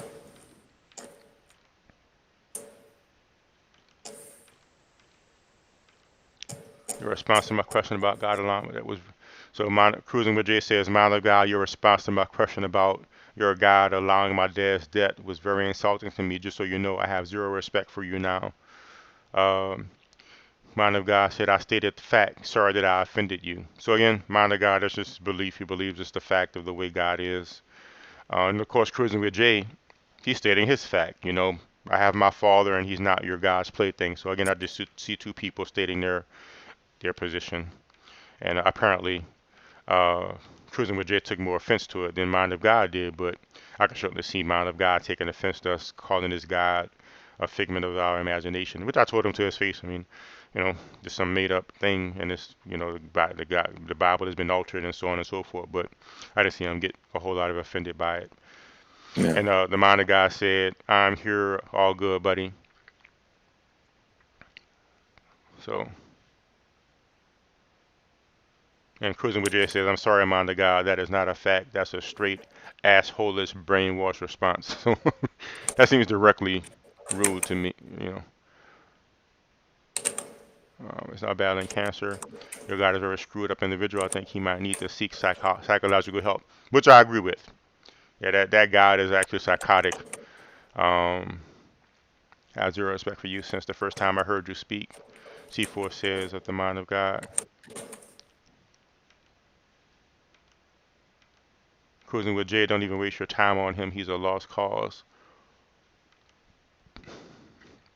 Cruising with Jay, at the mind of God, then you agree your God has some serious issues. He allowed my son to be destroyed. Why would you follow that monster, especially when he can't explain his own actions? Cruising with Jay from the mind of God, I ask myself that a lot. Trust me, I do. So I mean, he's open-minded enough to at least admit that he sees some doubts. I respect the fact that he was honest about the fact later in the talk that he has fears about death. Uh, oh, and somebody else popped in the chat because I mean that's a to me that's a profound thing to admit. Like apparently you believe in God, which means you believe in the afterlife and heaven and hell, but really you kind of fear that when you die you're just going to disappear. So that kind of to me says you have some sort of not 100% belief in God. You know what I mean? Yeah, yeah. I mean, I view that as healthy almost, because I mean, you should have doubts, especially with that type of belief, in my opinion. But Well, not according to belief. I'm sure you heard the whole doubting Thomas story, right? At least in the Yeah, church I yeah, was in. yeah, Yeah, at least in the church I yeah. was in, you're not supposed to doubt. You're supposed to believe and have faith, and you're supposed to 100% believe. What? Well, yeah, like maybe I didn't explain myself as well. Like I'm just saying, if you're born in like a first world nation, and you have access to the internet, and like Mm, and you know you're not extremely poor, and you could buy books. Yeah, it would be hopeful if one would go down that path, but still, people don't. that's Uh, right. So in other words, because you're not saying for the they've been so indoctrinated. I was a Christian for quite a few years, yeah, but me too. yeah, yeah. Once I actually like, it wasn't until after I got out of the army, um, I started like to really question. Does this make sense? All these horror because it's like being witness to like horrible things and people in horrible situations and conditions. Uh, yeah, it's yeah, I don't know. It definitely opened my eyes. Looking at the state So of the world and seeing how crazy things are and believing that this all-powerful God is doing it. yeah, yeah. I mean, not to like because I've been. I mean, I've been homeless myself for a few months, but like the homeless in Kabul, Afghanistan, or or Iraq in Baghdad, like people living out of landfills. It's just like the homeless here. It's like Disneyland compared to compared to that, and I don't know. It's just people have it so shitty, and like even worse, you can go to Yemen today, and there's kids starving to death, you Yeah, know, and it's just like how why would he allow this to happen? Just it's just no way. It's like he enjoys you know suffering. people Yeah, suffering more than he it just I don't know yeah, it just doesn't make sense to me. yeah. You know? Like a kid with a magnifying glass is like burning up ants or something like that. Yeah, yeah, yeah. I mean, here's this like guy like and essentially like this is like an alien ant farm, and or he's like the beekeeper, Pulling but off wings. yeah, yeah, and just it's like why are you allowing this to happen to your people, you know? And did you And hear? and not only that, if you just look at nature itself, the rest of the animals and insects and everything else, like man, That's like right. there's just horrible shit. I mean, if you think about it. That's right. Even us. I mean, nothing can live without killing something else. Even if it's a plant, something has to Yeah, die yeah, so we yeah. can Like live. life, yeah, life eats life, and it just doesn't. I don't know. I mean, I guess like if this is the only way,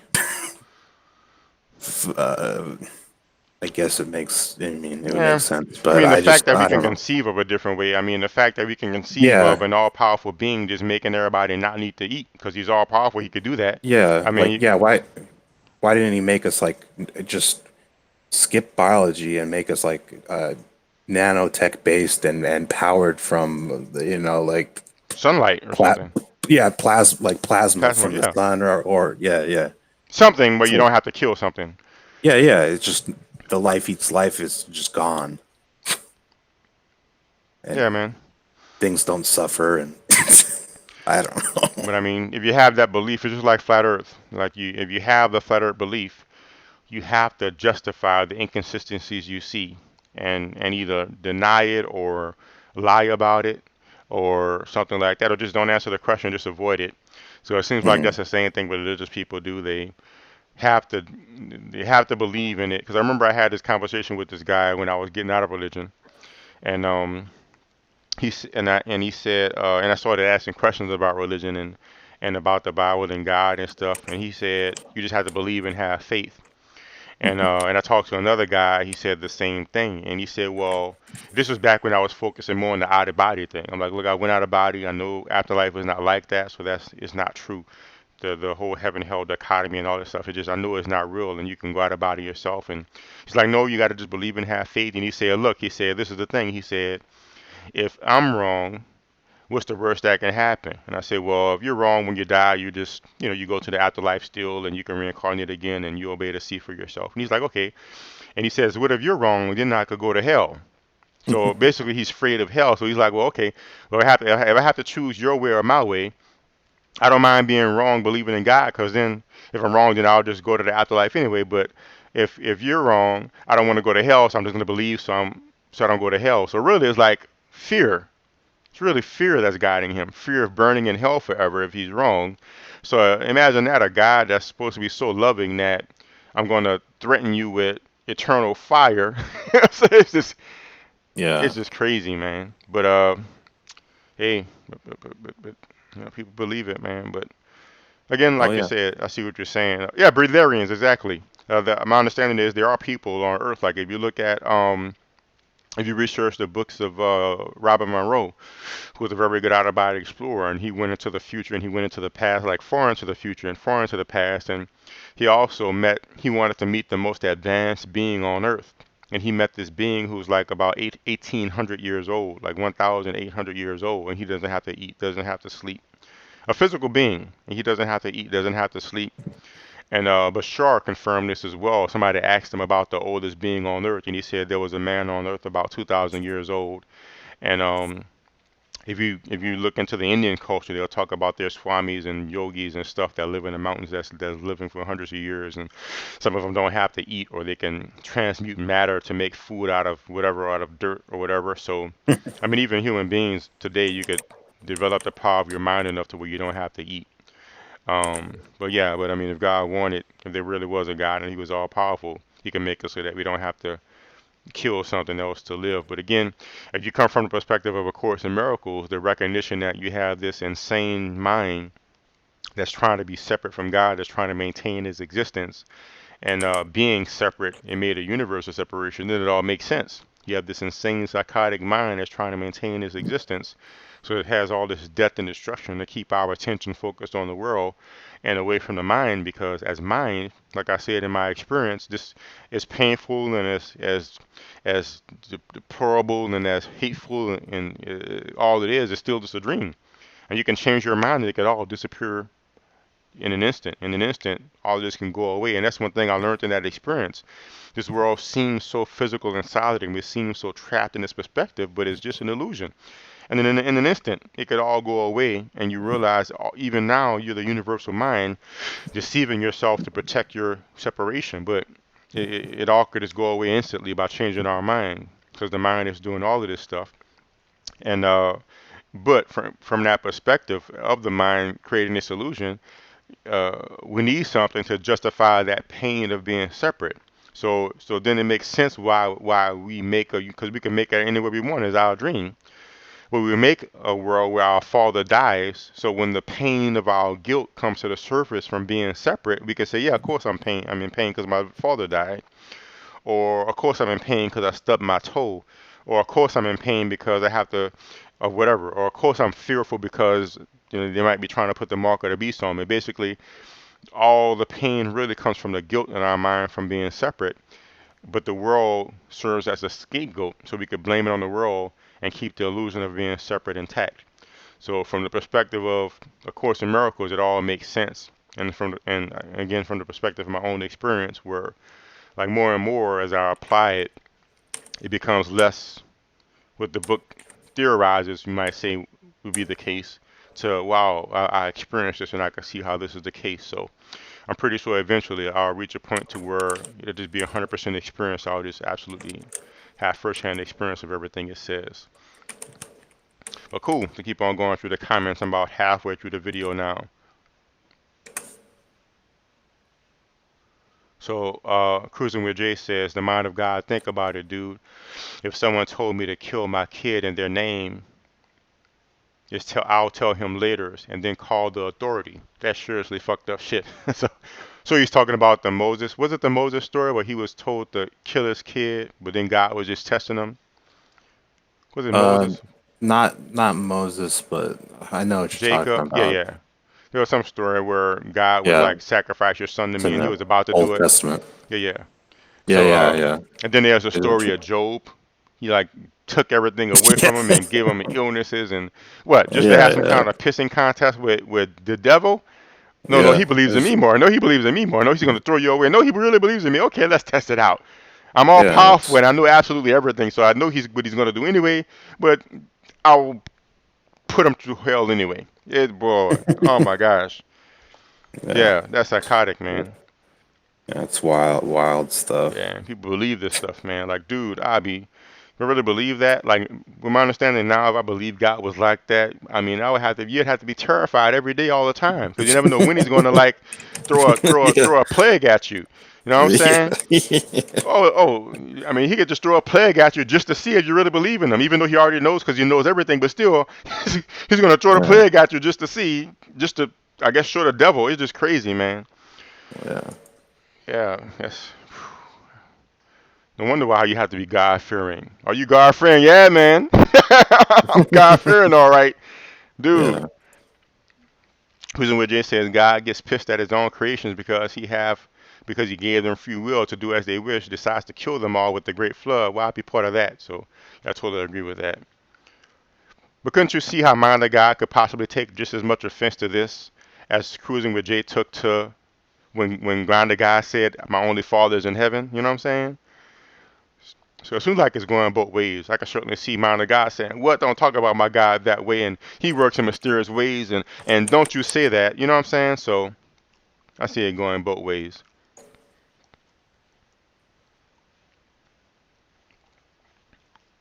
Cruising with Jay says, "What would happen if someone today, if they did the same shit God has done? Yeah, they would be in jail or something." And this is basically the same kind of stuff that the Ascended Masters and Gary Renard point out in his book, Disappearance of the Universe. You know, if the people did the things that God did, they'd be accused of child abuse. Like if people did that kind of stuff to their children, you know what I mean? Yeah. CPS would be coming to take their children away. So where's CPS? Where's the cosmic CPS to come save us from Oh God? yeah. You know what I'm saying? Before He like floods us with another flood or burns us up or something. So CPS and cosmic CPS help.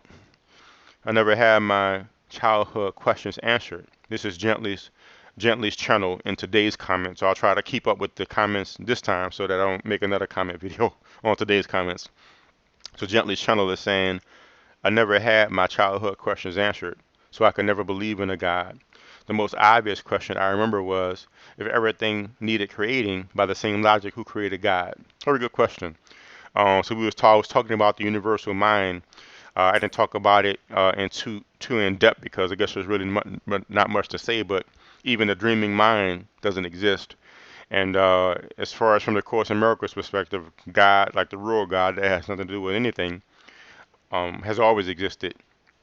But what the Course basically says about questions about that is there's no logical or intellectual answer that can be given or that can possibly satisfy you. But if you address your thinking and let go of your fear and your hatred so you can be at peace enough to look fearlessly at the mind and fearlessly at the universe, then you'll have the experience that'll answer it for you.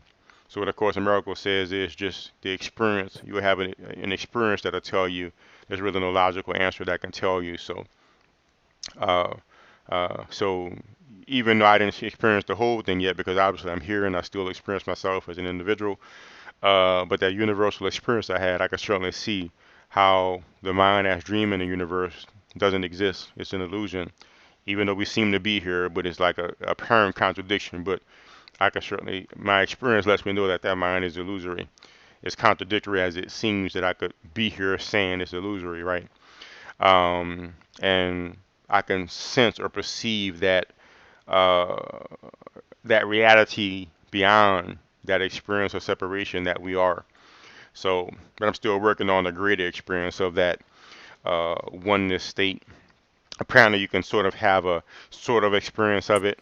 You can, it's called revelation in the Course in Miracles, which is my understanding of a full experience of that right mind.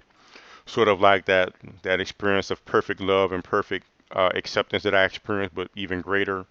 where you can sort of have a sort of experience of the perfect love of God, but of course it's not really God because He has nothing to do with this universal separation. But we have a part of our mind that the Course calls the Holy Spirit that it basically is our memory that allows us to recognize that this is an illusion. But the more I look at the world from this perspective and understand the thought system and have experiences of peace or what have you, more and more I start to have experiences that lends truth to what it's saying. So I have to say I don't have a good logical answer for you as well because it's from the logical perspective, of course, something can't exist unless it starts from somewhere, and so on and so forth. But you can have experiences that point you to those answers. Gently's channel. You just have to be willing to do some very difficult work of addressing your thoughts about things. So scrolling back here,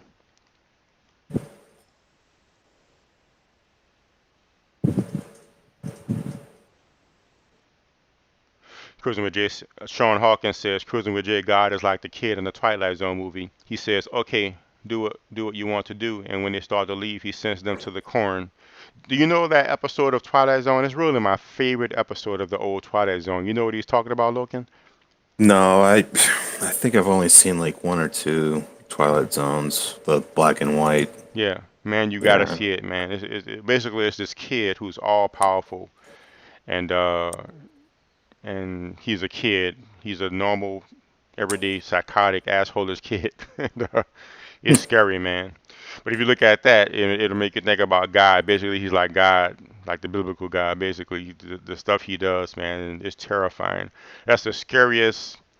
That's probably one of the scariest things I've ever seen. This is like not one of those type of scary like a horror movie, but like a damn that's scary.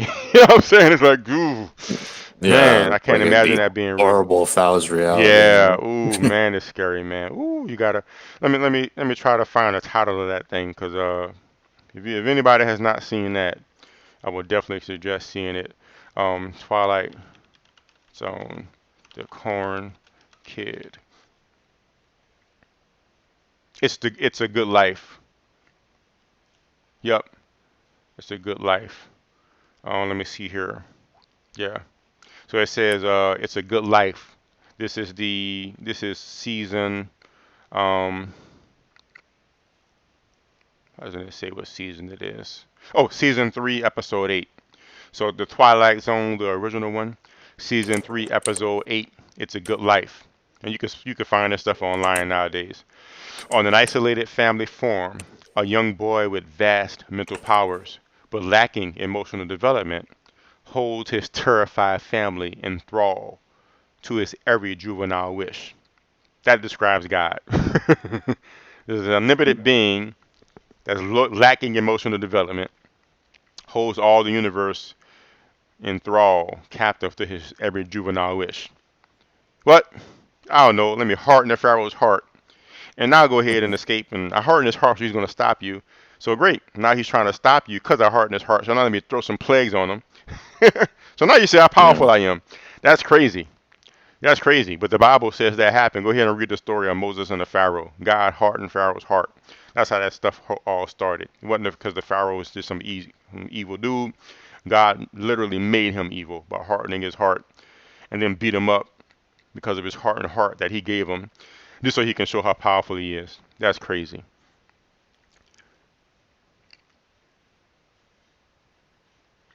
Yeah, so I totally agree with that, Sean Hawkins. We were just speaking earlier how no one can yet make consciousness, only God can breathe life into man. But yeah, when you have some more spiritual experience, the mind of God, you'll see that God has nothing to do with this universe. Would you kill your own kids in the name of God if He asked you to or commanded you to? Must be talking to the mind of God. Oh wow! And the mind of God says yes because they are His kids. Oh my gosh! If you're the chosen of if that God is your physical father, people on the planet be afraid, be very afraid. Whew. Yeah. Yeah, because he could. I mean, hey, I mean, there's people who believe in the biblical God who believe God talks to them. So, hey, People Oh might have yeah. a psychotic break and believe God is talking to them, and apparently, according to the amount of God, if he believes God is telling them to kill his kids, he's going to do it. And I'm aware that parents really have that belief. They believe that their kids are sort of their possession, and they can do whatever they want to them, and they can kill them if they want, that Cosby episode where Bill Cosby said, "I brought you in this world, and I could take you out." You know, I'm aware that parents have seen that episode and took that to heart and believe that. Yeah, so there's some crazy people in the world who have kids, man, who just see them as some kind of little possession or something that they could do what they want with. So the mind of God, I hope your kids are grown now and can defend themselves.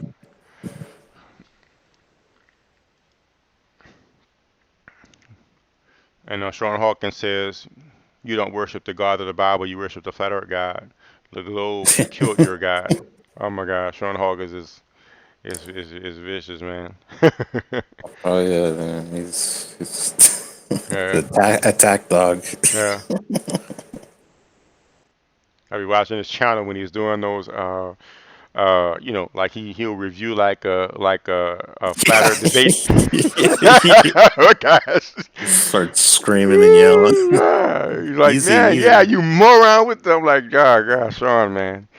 You Like, get, dude, yeah. you gotta watch your. You're getting older, and Yeah, blood pressure, fucking, man. Yeah, you might die early, dude. yeah, calm down, man. Yeah, Because but, yeah, Sean yeah, gets because heat. everybody's affected by like fucking plaque buildup, and Yeah, that shit's yeah, real, man. yeah, Like, it yeah, doesn't matter if you're fucking skinny or not. Like, yeah. everybody has it. Yeah, meditate, Sean. Man, I'll teach you meditation, Sean, to help you out. Yeah, 'cause whoa. But ever so, I remember that time, Sean. Oh, and let me check out this comment really fast. I'll talk about when Sean was upset at the guys. They weren't listening to him. One moment, let me pull up my control room again. Hey, what's going on, Miss Kane?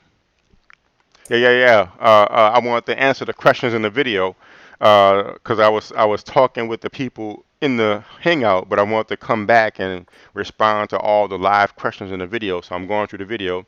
I'm responding to all the live comments, and then I'll get off after that. Probably take another nap or something. So cool. Good to see you here, Miss King. Well, yeah. So damn, and I was about to talk about what was I about to say? I mentioned it briefly. Listening to him. Hold up. I One moment. Let me don't pull ask up me. my. I'll say it momentarily again. Hey, what's going on, Miss Kane? Yeah, yeah, yeah. Oh, wow. And the mind of God says yes because they are his kids. I brought you into this world and I could take. I brought. Let me see. Yeah. I brought you into this world and I could at the heart and believe that possession or something that they could do what they worship the God of the Bible. You worship the flat earth God. Is this? Oh yeah, yeah, Attack yeah. dog. Yeah, yeah. I was about to say, like In the one video, time, so I'm going through the video. Sean was on, I think that was Jose JG's channel, and he was trying to say something, and I guess Jose JG had just let it be a free for all, so everybody was just like arguing back and forth. So imagine it was like a big giant room. It's still on this channel, and like it was like I don't know, like the meet can have up to 25 people. So it was like I don't know, 5 or 10 flat earth people and like 5 or 10 globe people, and they all just yelling, and going back and forth, and it's just like 10, 20 people just all talking at the same time, and Sean was trying to say something, and nobody was listening because they were just all yelling all the time. And then Sean started saying, "Shut up, shut up!" Oh yeah. And, yeah, and they just kept on going. And then Sean goes, "Ah!" And he just started screaming, "Ah!" I was like, "Oh my gosh!" So yeah, Sean just yelling and screaming, just literally just going, "Ah!" And the federal people just saying this, and the globe people saying this. It was the most hilarious thing ever, man. It was just so crazy, man. Like, oh my gosh, it was so crazy. But like, Sean, man, you gotta calm down, man. Yeah, you gotta calm down, man. Loken says, yeah, man, we all getting older, and I want you to have a heart attack or something, man. But it was Oh hilarious. yeah, I gotta man. say that. And but Sean came back later, and he was like, yeah, man, I was just upset because they just knew I was listening to what I was saying, and but it was just too far gone, man. I don't think nobody could hear anybody, man. They were just in their own monologue thing, man. It was like 20 people monologuing, and nobody was listening to nobody. It was just craziness, man. This anarchy up in them, like not the good anarchy, but the bad anarchy. It was just like pandemonium. Uh, Yeah. but it was funny, man. It was hilarious, man. So let's see what we got. And Miss King, he caught up on the video. He was like, "Yeah, haha." He's laughing about that too. Yeah, yeah, yeah, yeah. It was funny, man. But yeah, some funny things happen in these flat Earth debates. Okay, let me see. I think the video I moved on a bit. What was I? All right. Money makes the world go around. Um, so I'll address that briefly. So Sean Hawkins says money makes the world go around. The fact is, money is just a man-made object. We make it. All the ET societies, at least the most advanced ones, they don't have anything like money at all. They just operate freely. So the fact is, if we wanted to, we could just stop using money today, and the world will work better. Money is actually a drain on resources. The paper that we use to make it, and the metal that we use to make it, and the computer memory that we use to hold the debits and the credits, and all the people in a financial institution. It's really just a whole bunch of wasted effort on nothing. That it ends up being just a system of deception that helps keep a few people in power. So yeah, money doesn't really make the world go around. If you erase money from the world, we still have water and seeds and earth and animals, and we can still live. But if you erase oxygen and water and plants and food, but you just have money, we're all going to die. So the idea that money makes the world go around is just nonsense, really. It's just an indoctrinated population that believes in the product that these people put out so thoroughly that that we literally believe it makes the world go around. It's just a product that a few people Yeah, make. yeah. So It's just a made up thing that everybody agrees to, yeah, you know, yeah, to the to point that use. yeah, exactly, You to the know. point that we literally believe it makes the world go around. It's that Yeah, I crazy. mean, like just look at like something like gold. It's like, why is gold worth it? Oh, it's rare.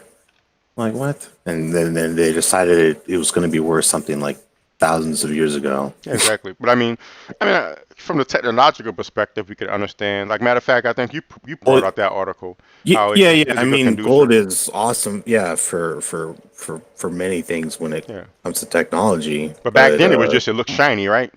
yeah, yeah, yeah. Yeah. So, you know, but even then, we could probably fabricate a metal that's even better eventually when we get better at technology. So yeah, man, it's just Oh yeah, we we still haven't even like begun to scratch the surface with like actual, the nanotech you see in like sci-fi. yeah. So, but yeah, man. But just like you were saying, like with metal, gold is just a gold. I mean, gold is just a metal, and like with diamonds, it's just a rock. Like Yeah, and yeah. people talk about how rare it is, but this guy named yeah, what is his name? He talks about a society with no money and freedom. He runs this thing called the Venus Project. Well, he's dead now, but he started this thing called the Venus Project. Let me find his name so I could speak to him. Um,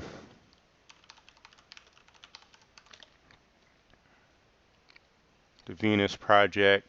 Jacques Fresco is his name. And what he did was like he traveled the world and did all kind of things. And he said he went to a diamond mine. And then, of course, diamond is made of carbon. And he said they have so many diamonds that they were burning them for heat. Like when they went out into the mine, they would literally burn the diamonds, the raw diamonds, for heat. So, so his from his observation from going to these diamond mines, the quote scarcity of diamonds is manufactured so they can keep the price up. But if we wanted to, we could be rolling in diamonds. And it's possible the same thing goes with gold. I mean, it's really I never really went to a gold mine. We don't really know how much gold is really there. We know these people are liars and both in the corporate world and in government. I mean, we catch them lying all the time and doing all kind of underhanded stuff. So, I mean, who's to say gold is really rare or how rare it is or what other options we have? Like, according to my research from sources I trust, like Stephen Greer, he's found people who had uh, um, free energy devices that they stifle so they can keep the oil flowing so they can make money. And so I mean there's no telling all the stuff that we really have that is stifled just so they can keep this power structure going. So but believing in money definitely doesn't help. You believe money makes the world go round. That's falling right into the controller's hands. Yeah, it seems regardless, having like any type of monetary system ends up like benefiting the very few while the rest just work, to help them, to Exactly. benefit them. And they have more money than they could ever fucking know what to do with. That's right. I mean, they make the Like, money, so yeah. yeah, yeah. I mean, people for like people look up to like fucking who like LeBron James or something. It's like he has nothing even compared to like these guys with fucking like tens of or hundreds of billions of dollars. Dude. It's like That's right. In it's other words, freaking in other words, insane. he's a multi-millionaire or whatever, but somebody writes his checks, right? Yeah, yeah. Like that's like nothing. I mean, to like Jeff Bezos, you know, like $20 million. Like Yeah, what? it's like chump change. Yeah, dude, that's his pocket change. It's fucking chicken feed. But until we get wise enough and intelligent enough to stop using money and stop using government, then we'll just Yeah, have this yeah, yeah. nonsense. I mean, everything should be like beneficial for the whole, like and equal as possible, in my opinion. But I know that's like extremely hard to achieve, because of the human condition. You say again? I just think it would be, of course, it'd be extremely hard to achieve, a just society. Like if because like you'd have to basically crush everybody's indoctrination, and it's not an easy thing, Well, you know. let me challenge that for the benefit of anybody who's listening. So, this is what I'm learning. I would say that's more of a dualistic or linear way of thinking about it. That we have to sort of crush everybody's uh,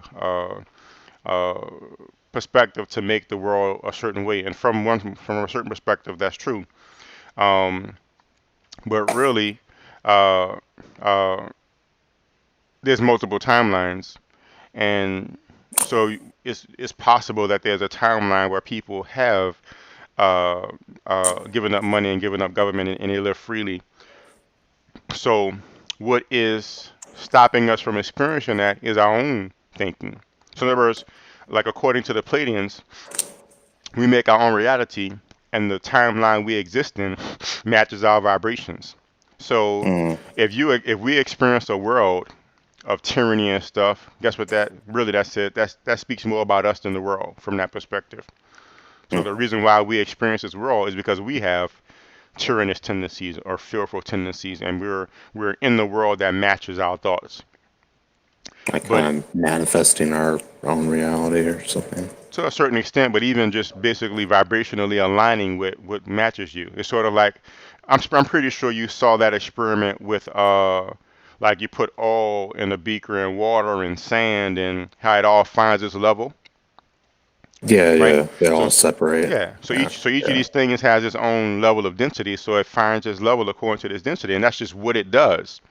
So basically, there's a certain universe where you could say this level of density, this level of heaviness, this earth that's filled with hatred and attack and money and government, and those who match that level of density will sink to that level and exist on that planet. That's just you just find that's where your density matches, so that's where you exist at. And when you change your perspective and your thinking so that you achieve a higher level of density, then you'll naturally raise up and float at that level of density, which is equivalent to accessing that timeline where there's more freedom and more peace. So it's not really about changing other people, it's about changing ourselves so that a quote that's attributed to to Gandhi, we become the change we want to see in the world. So when we become the change we want to see in the world, then we change our frequency and then we simply align with a planet that matches that. And it looks like people just decide to change. It looks like, wow, people are becoming more friendly and kind, and people are not giving credence to money anymore. People are not materialistic anymore like that. And wow, we're not Yeah. even using government anymore. And to our perception, it looked like people just changed, but really, we changed to a different timeline that matches our new vibration. So it's really about us changing. We don't have to change the world. We just have to change ourselves. Um, from the Course in Miracles perspective, Of course, we're still projected by the universal mind, so it's possible, even if we change ourselves, we still get projected into this certain type of timeline. But even then, if we truly change ourselves, we will be at peace and it won't bother us. That's why, in truth, and I'll address it later. I don't know why Amanda God didn't say it when he was on the chat, but he said, no, Jesus really did experience pain. But it doesn't really take much of application of purely non-dualistic thought to start to realize that you could experience perfect peace and be unaffected by pain of any kind, unaffected by upset. And of course, I still get upset and stuff, clearly. But I have my moments when I have experiences of peace, and I know that if I keep on going, those brief moments of peace will expand until eventually I'm 100% peaceful. I mean, maybe it'll be decades from now or lifetimes from now, but I have enough experience to know that that's possible, and I have enough experience to extrapolate Yeshua's experience. So even when he was being crucified, he felt no pain, he felt no judgment, and he still felt perfect peace. So so even if you experience the world of torture and pain, if you change yourself enough, it still won't affect you. So either there's a timeline that matches that frequency and you experience that frequency and you experience a world of peace and freedom that matches your new state of being, or even if for whatever reason you don't change to a new state, outer environment that matches that, you will still experience peace and wholeness and you won't be perturbed by it anyway. And it'll just be a bunch of kids playing with money and government and, so what. So, but that's why I work on changing myself. So eventually, at the least, I could experience peace. But hopefully, because I still have investment in the world, I'm not to the point where I'm just totally not invested in the world anymore. But I would like to experience a world of freedom and peace. And so I'm just starting to work on changing myself so that I become that world, so I could experience it either a different timeline on Earth, or leaving to a different planet, or incarnating on a different planet, one or the other. I don't want the world. I just want your half. Planet Earth runs on money. The core is nothing but a huge stash of cash. As a cruising with Jay says. Do you have any thoughts about that monologue about changing yourself, by the way? Logan? As far as the what, like, Like what I said about that, do you have any thoughts about that or rebuttals or whatever?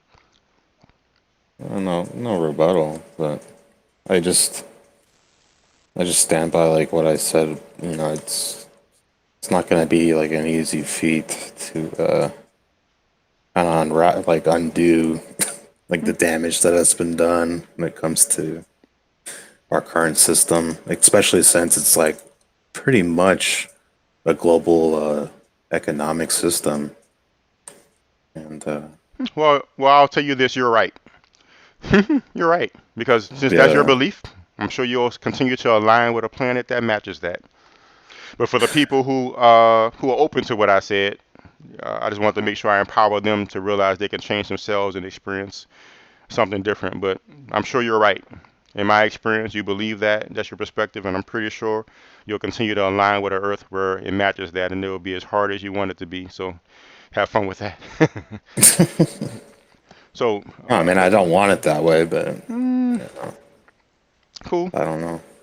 So, and Blue Marble Science says burning diamonds for heat. How does that work? Well, raw diamonds are cold. It's cold, and coal can burn. So they will put it in the fire, and it will burn. So I'm talking about the raw diamonds that come out of the. Because you understand that the diamonds that we have on our rings is not like you don't just dig it from the earth like that. Like they have to knock off impurities and shave it down and all kind of stuff. But diamonds are coal, so you can get like raw diamonds, and it's really just like a clump of coal. And before it's all purified and all the impurities are knocked off and stuff, and that raw coal apparently it could burn. So I didn't see this myself with my own eyes, but the guy said he was there and he saw it. They were putting coal into these little, like how people burn stuff in those little cylinders and stuff, and it was burning, and they would use it for heat. But he just used that to say how many diamonds they have that they could spur burning some of the coal instead of refining it all. Gently's channel says free energy can't believe in it until it's demonstrated. Thermodynamics are laws for a reason. Uh, so free energy gently is channeled. It doesn't necessarily mean that you're making energy out of nothing. It can simply be that you're accessing energy in a different way. So the idea, like one of the technologies uh, that Bashar talks about, is this time-space antenna that sort of draws energy from time-space itself. And I think Stephen Greer talked about this technology or the ETs in his book that Adrian DeVere wrote about. He wrote this book called X3. I mentioned Adrian DeVere in the actual chat, but I don't think I mentioned the title of the book. It's called X3, Healing Entities and Aliens. And they talk about this background energy in the universe that's infinite. It's like basically almost like, I don't remember it in detail and probably have to read it again. It was kind of high level. But basically, it's like this background energy in the universe that you can draw from, almost like making an antenna. So yeah, it's not that you just make energy from nothing. It's that just like how we can draw energy from solar energy or draw energy from wind, you can draw energy from this background radiation, you can say, and you can convert it into an electricity that we can use. Good point, Blue. Reducing carbon and carbon. Maybe they were heating them like a sauna. Could be. Like I wasn't there, but I know he said. I'm sure the video is still online where he was burning it. Gently's channel. I don't think there's enough oxygen in the atmosphere to sustain combustion. Yeah, it could have been just like a cold type simmering, but he called it burning though. I believe free energy. This is Ms. King. I believe free energy has already been solved, but it is being suppressed. According to my research from people that I trust on the matter, like Stephen Greer, that is a fact. They do have technology that can do that, but it has been suppressed, Ms. King, so they could keep the oil going until the oil runs out, because they make a lot of money from that. So cool. I'll continue with the comments here. Mind guy says you realize DEBJ is disproving atheism with every statement he makes. Um, well, if you're talking about the standard idea of atheism, clearly not, because my experience is that this entire universe is illusory. And but like I should understand, like there is a concept of God. It's simply nothing to do with this world at all. It's absolutely absolute oneness, absolute reality with no distinction, no differentiation, no duality at all. So from that sense, yes. But you know, atheism is more of a this world is real and all we have is physicality. How I usually think about it, like sort of like how Sam Harris and Robert Sapolsky was describing it, like we're biological beings, but really all of that stuff is illusory. You don't disprove atheism due to just a lack of belief in any God. He has proven their spirit world. So a common misconception is that the non-physical universe is spirit. And I mean, you could define it. It's not about the word, but again, it's all illusory. True spirit is totally beyond the universe altogether. The non-physical world is no more spiritual than this physical world. Just another frequency of the universe. It's all just different frequencies of the same thing. So, and like I said, I had that experience where I was conscious 24 hours a day, where I was always either in body or out of body. And when I reached that state, it was all just a quasi-physical, surreal experience. So the great divide between physical world and non-physical world started to fall away. And even before I knew anything about non-dualism, it was like it was all the same thing, just different forms of the same thing. So you could even experience that just from a not out of body perspective, but you have to get really good at it and get out a whole lot. And that's how people can become like yogis and levitate and all kind of stuff like that, because this world is a dream too. It's all illusory. You want physical evidence for the non-physical. And like I said in the talk, I'm pretty sure we'll eventually develop technology that can access the non-physical. According to Stephen Greer, they already have. Like Stephen Greer said that they have a technology looking that could like take a non-physical being like a demon or something and make it physical. Like they could pull it from that dimension and pull it into this dimension, and then it's standing in this dimension. I don't know how true that is, but um, overall, I mean, of course, I don't agree with 100% of everything he says, but He seems to be thorough in his research and his sources. So I imagine he talked to somebody in the government who said they had that technology. Certainly seems possible to me based upon like what I've seen out of body and what the ETs can do. I only have personal experience with the non-physical as my point. Maldonado says. And I would consider that telekinesis experiment I did as evidence that the physical and the non-physical can interact. Evidence for God or the Bible is everywhere these days. I think that's sort of like the flat earth proof, like they say proof of flat earth is everywhere. They're really just misunderstanding globe stuff, like Sean G says.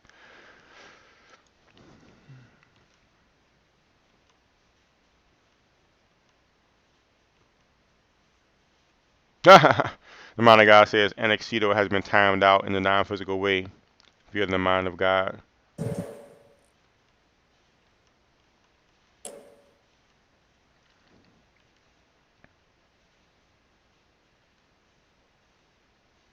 Anexito, same here.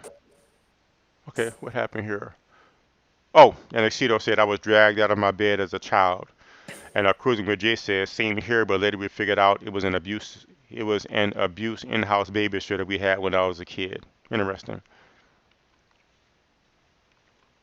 And thanks, Mansell. He was saying it's a nice stream. I woke up when my leg was grabbed.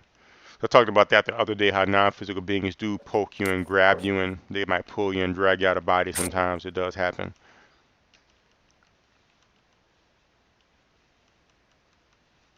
Life with War said our gods are weak, so we destroy them.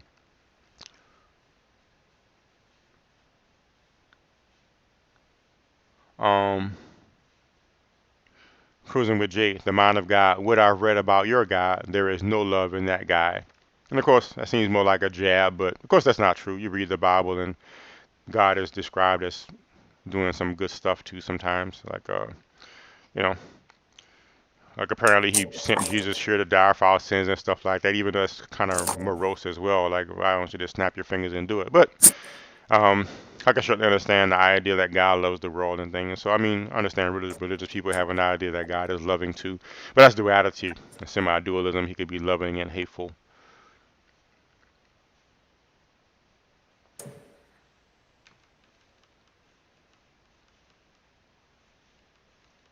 Oh, Elizabeth J, you got to get to it.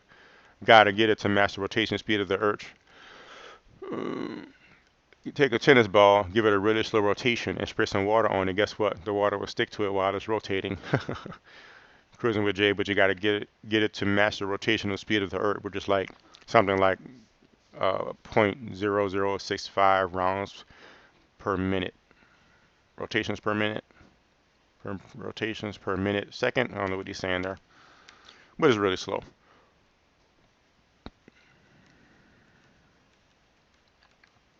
Remember, I was talking with uh, Earth is seriously flat. He was asking for proof for the that water curves around the globe. I gave him a picture from the Hammurabi. I knew he wouldn't accept it, but it certainly amused me very much.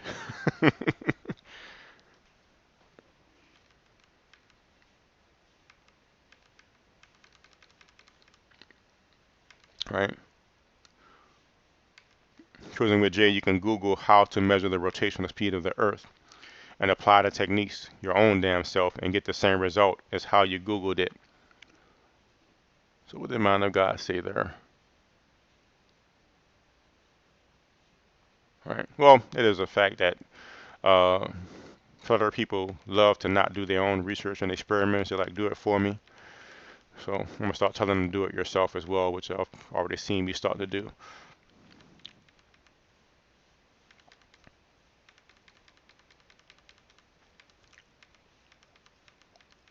One of the guys says I'm smarter than Sean Hawkins by a lot. Well, at least he doesn't believe the Earth is flat.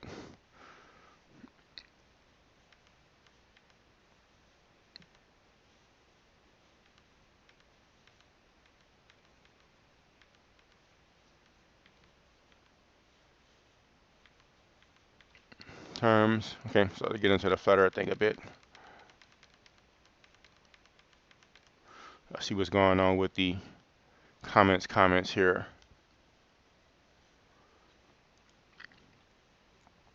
Oh, look, Jose JG showed up a bit. So, what did I leave off at?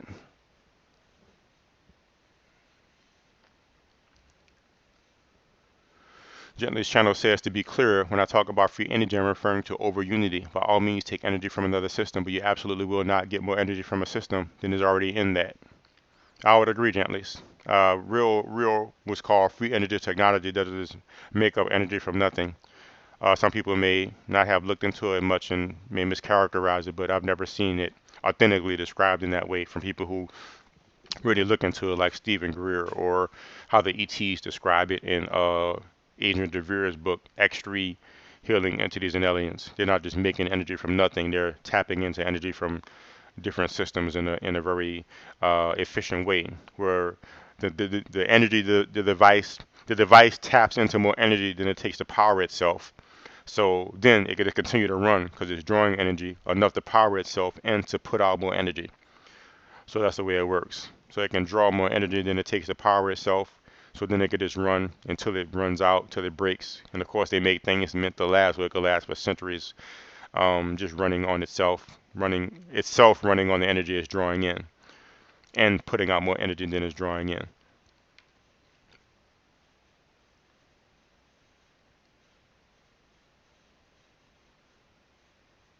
And that was the explanation, Big Blue. Welcome, by the way, Big Blue. But yes, it's simply a device that can draw energy from ambient, like background energy, I guess you could say, from space or from space time. And it could draw more energy than it needs to run.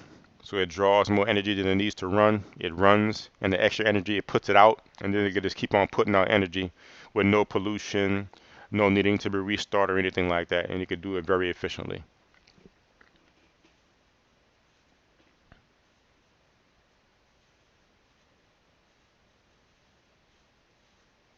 And I see what you're saying, Gentleys. You're saying it was, and I guess I addressed that already. You're saying I was referring to uh, perpetual motion type things. I don't regard energy inside the system as free. It needs harnessing, and that takes energy. Overall, there's a net loss to that system. Uh, needs, yeah. But the fact is, people and especially ETs have develop devices that do draw in more energy or converts more energy than it takes to run. So then they could run perpetually. So that's how the crafts can work. I mean, you're not gonna fly from here to another star system on petroleum. You know what I mean? I don't think there's enough petroleum to fit into the thing. So yeah, when you talk about interplanetary travel, intergalactic travel, unless you're talking about a generational ship at relativistic speeds, maybe it's like just using gravitational pull of stars and planets to slingshot itself or something like that, or it's like extremely huge and or some kind of crazy stuff. When you're talking about getting to a different star system or a different galaxy, yeah, you're talking about technology that can do like these devices and pull in more energy than it takes to run. So it could just basically put out an infinite amount of energy without refueling, and therefore you can travel to different star systems and things like that and different planets. Um, well, like I said, you could look into people like Stephen Greer. He breaks down that idea and he's talked to people in government or people in these organizations that had these technologies or break down how it works. You could look into Adrian DeVere, his book X3 Entities and Aliens, and the aliens that he contacts talks about these energies and these background energies and but I need to read it again. It's like a very big book and it gets kind of high tech, but I need to read it again. But look up Stephen Greer, look up Adrian DeVere's X3 Entities, Healing Entities and Aliens, and perhaps if you're really interested, learn to go out of body and you can go talk to the ETs yourself and find out how they do it. I remember when I was a kid and I talked to the Greys, they told me how their craft worked, but I was like, I didn't want to have that information and make it, and the technology gets, uh, you know, uh, stolen by the insane people on this planet. That's why I was kind of reluctant to mention what I learned from Bashar about the artificial intelligence, but it's out there. I mean, there might be government scientists or whatever who keep up with Bashar and maybe they could use that to help build it or something like that. I don't know. Um, But yeah, but I mean, Stephen Greer, X3 Healing Entities and Aliens with Adrian DeVere, or go out of body or have some ET contact and talk to them yourself. And there are some ETs that'll explain to you how the technology works.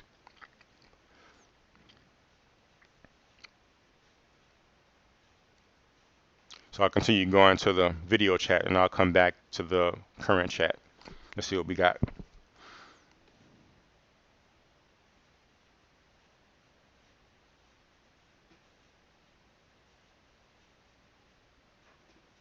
Da da da. Right.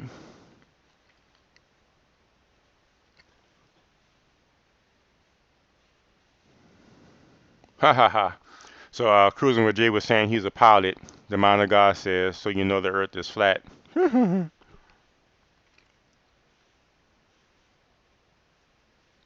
me see what Cruising with Jay said. Gently said here if he's addressing that. Oh, cool. Yeah, yeah. I don't ask anybody to believe it. Anything. I'm still about evidence, even when I talk about out of body stuff. I can speak on it because I tested it, so I knew. Even if, because I mean, of course, from the universal perspective, of course, it's still all a dream. Whether in the physical state or the non-physical state, it's still all a projection. So, you know, I mean, so there's one perspective you could look at. You don't really go out of body, really. It's all a projection. It's just different forms of the same illusion. But from this perspective, the experience is going out of body. But however you phrase it or not, or describe it or characterize it, you can go out of body and meet somebody out of body and confirm it and have a discussion and get in body and confirm the discussion. And you can go out of body and see a physical occurrence and get back in body and confirm that what you saw was accurate, or confirm that that person was there, or confirm that that location you never been to looks like that. So yeah, so you know, that's why nobody can tell me about it, because I experienced it and I tested it. So all you can do is either deny it or practice it yourself, and you could experience it. So by the same token, I think if you have enough experiences and you see what the ETs say about this, or what people say they heard ETs say about that, and you start to incorporate these things into the knowns you do have, you can see how, wow, I can see how that makes sense, the way that technology might work, or how these ET crafts must work. So yeah, just you could just look into it, and whenever you want, we could have a talk about it. Like maybe I could have a show about that, and yeah. But I hope you do check it out and see what you think about it. Maybe we could talk about it one day, gently. Uh, and Matter of fact, I think I have a copy of Adrian DeVere's book. Um, Maybe I could try to talk to somebody, see about scanning it or something. But if you want to get it now, you're gonna have to get. So you're gonna have to get it secondhand. He's dead now. Um, X3, but I will pull it up so I can show you the title. X3 Healing Entities and Aliens. Yeah, so there's still some copies available. There's actually 24 available online, just on a brief search right now. Uh,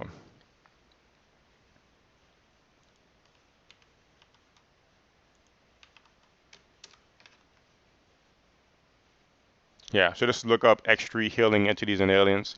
It'll come up pretty fast, and you can find places you can buy it online used. Um, I wish they had a a digital version. And also, if I was to suggest a book by Stephen Greer, if I was to suggest the books by Stephen Greer, I would suggest this book. One moment here.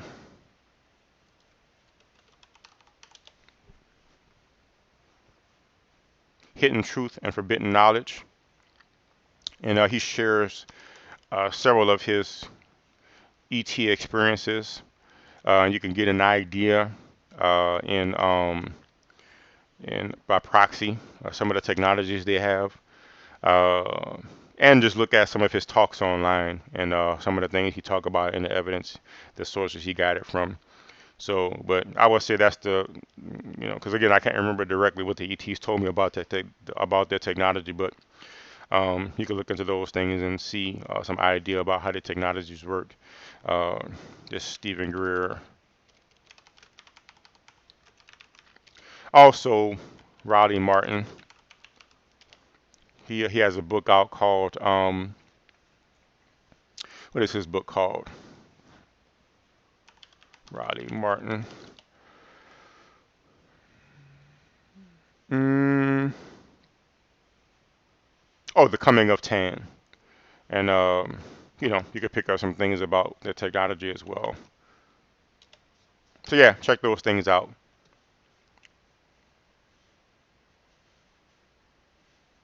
And Blue Marble says if 70% of the universe is dark energy as we think, and if we can find a way to get to that, problem solved big time. Trouble right now is we don't know what it is or how to even look for it.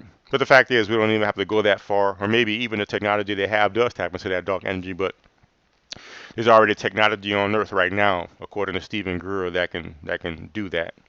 Whatever you call that energy is tapping into, but is already here.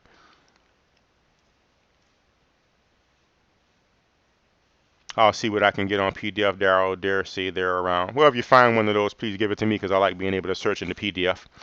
If you find these books on PDF, please let me know. So coolness. Let me get back to the video here. And I have just about an hour left in the video that I'm scrolling through.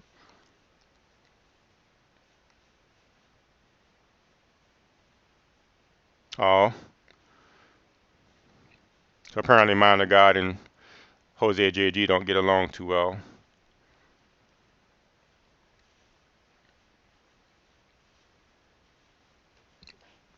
Hello.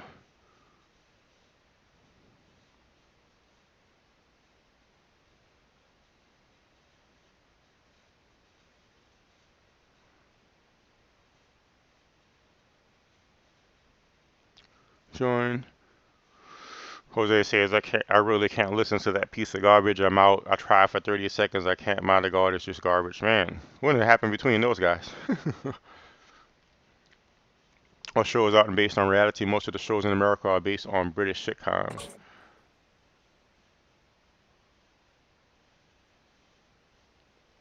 So, Anexito Madonado Jr. says, so, Darryl Lee Berry Jr., what makes people continue the same dream, like hitting pause, then unpausing it?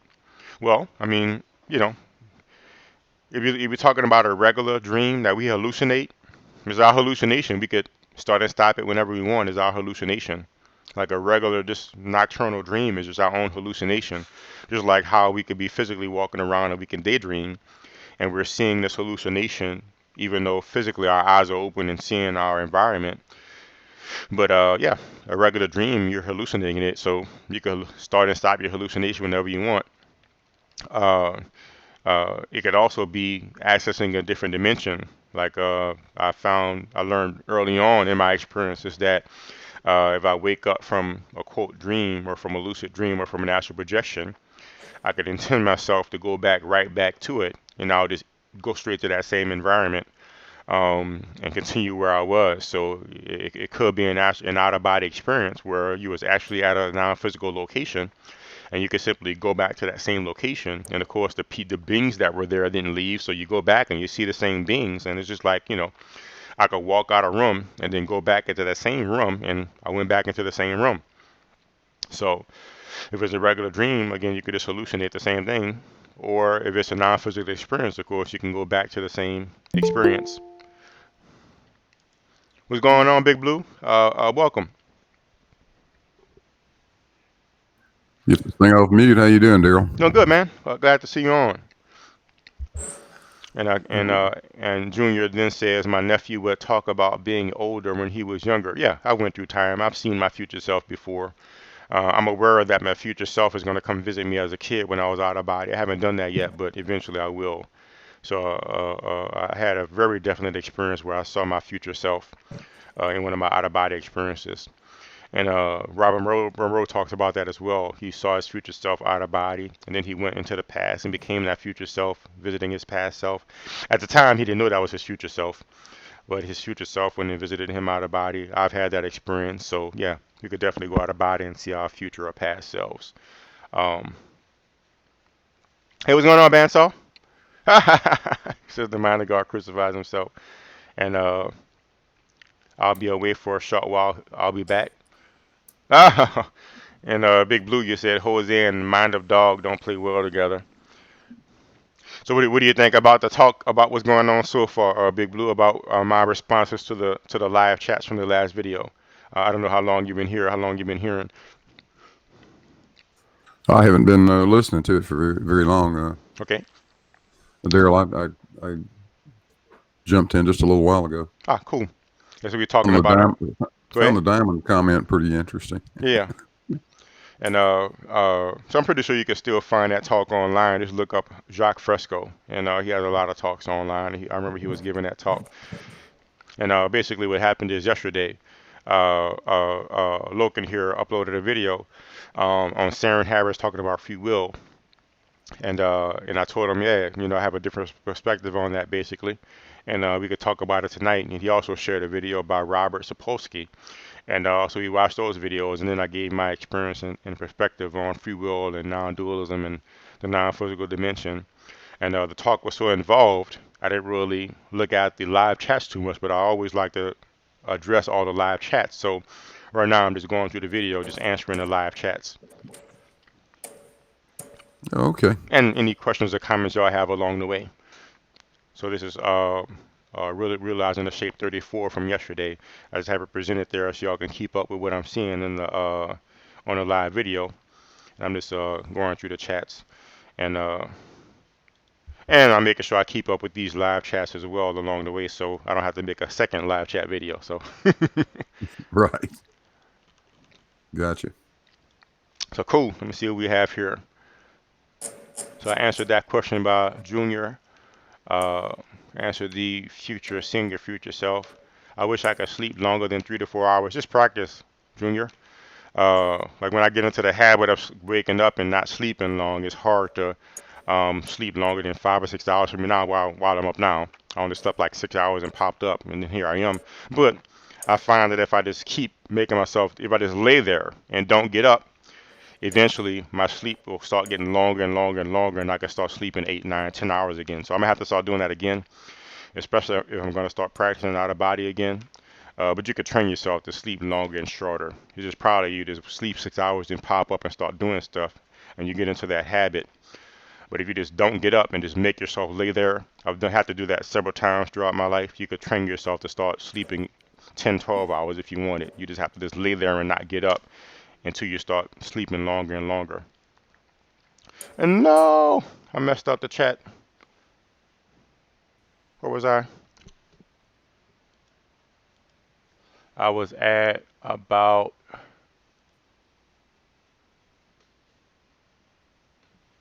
there.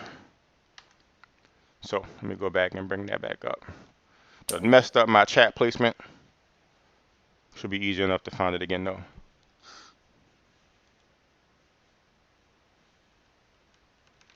Right, so that one, measurements yourself.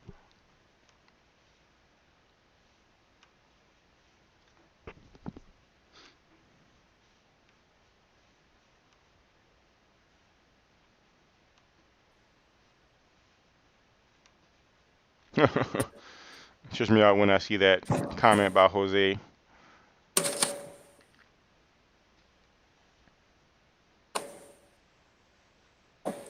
Boom. Haha. And Hans says, you are all figments of my diseased imagination. I missed that one. I probably won't catch every single comment, but I'll try to get most of them.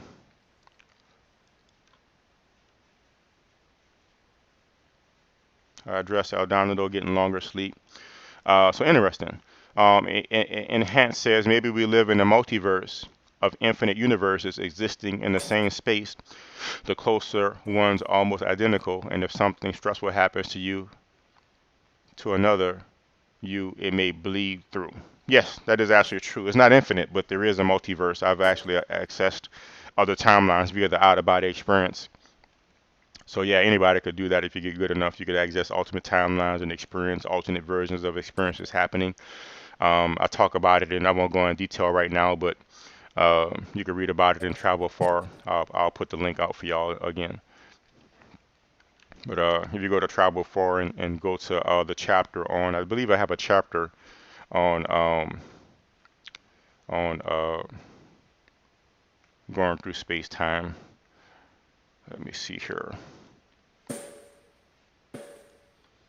So there's a link to Travel Far again in the chat there. Just go to Travel Far, go to the chapter on, let me see which chapter this would be. It's called chapter 6, called Other Interesting Excursions. And I have a section in chapter 6 called Time Travel. And I talk about one of the experiences where I entered an alternate timeline. I don't think I mentioned it much in that book, but I had an experience where I died before, and I walked around as a ghost for a while, but I decided to restart the life again and not die. So I'm certain that a lot of people die, and we just continue in an alternate timeline where we didn't, and continue to live that life. Some people who have close calls, like they think they had a close call and they just missed that car, and another timeline they might have really hit that car. But yeah, there are multiple timelines. But from my experience as universal mind, I know it's not infinite. The universe is finite. It only is so big, and there's only so many timelines, and it only lasts so long. Um, but again, anybody could have their own experience of that if you start to break down the barriers in your mind enough to where you're open enough to have those experiences. So, but there is alternate timelines. It's definitely finite though. The candidate for telepathy.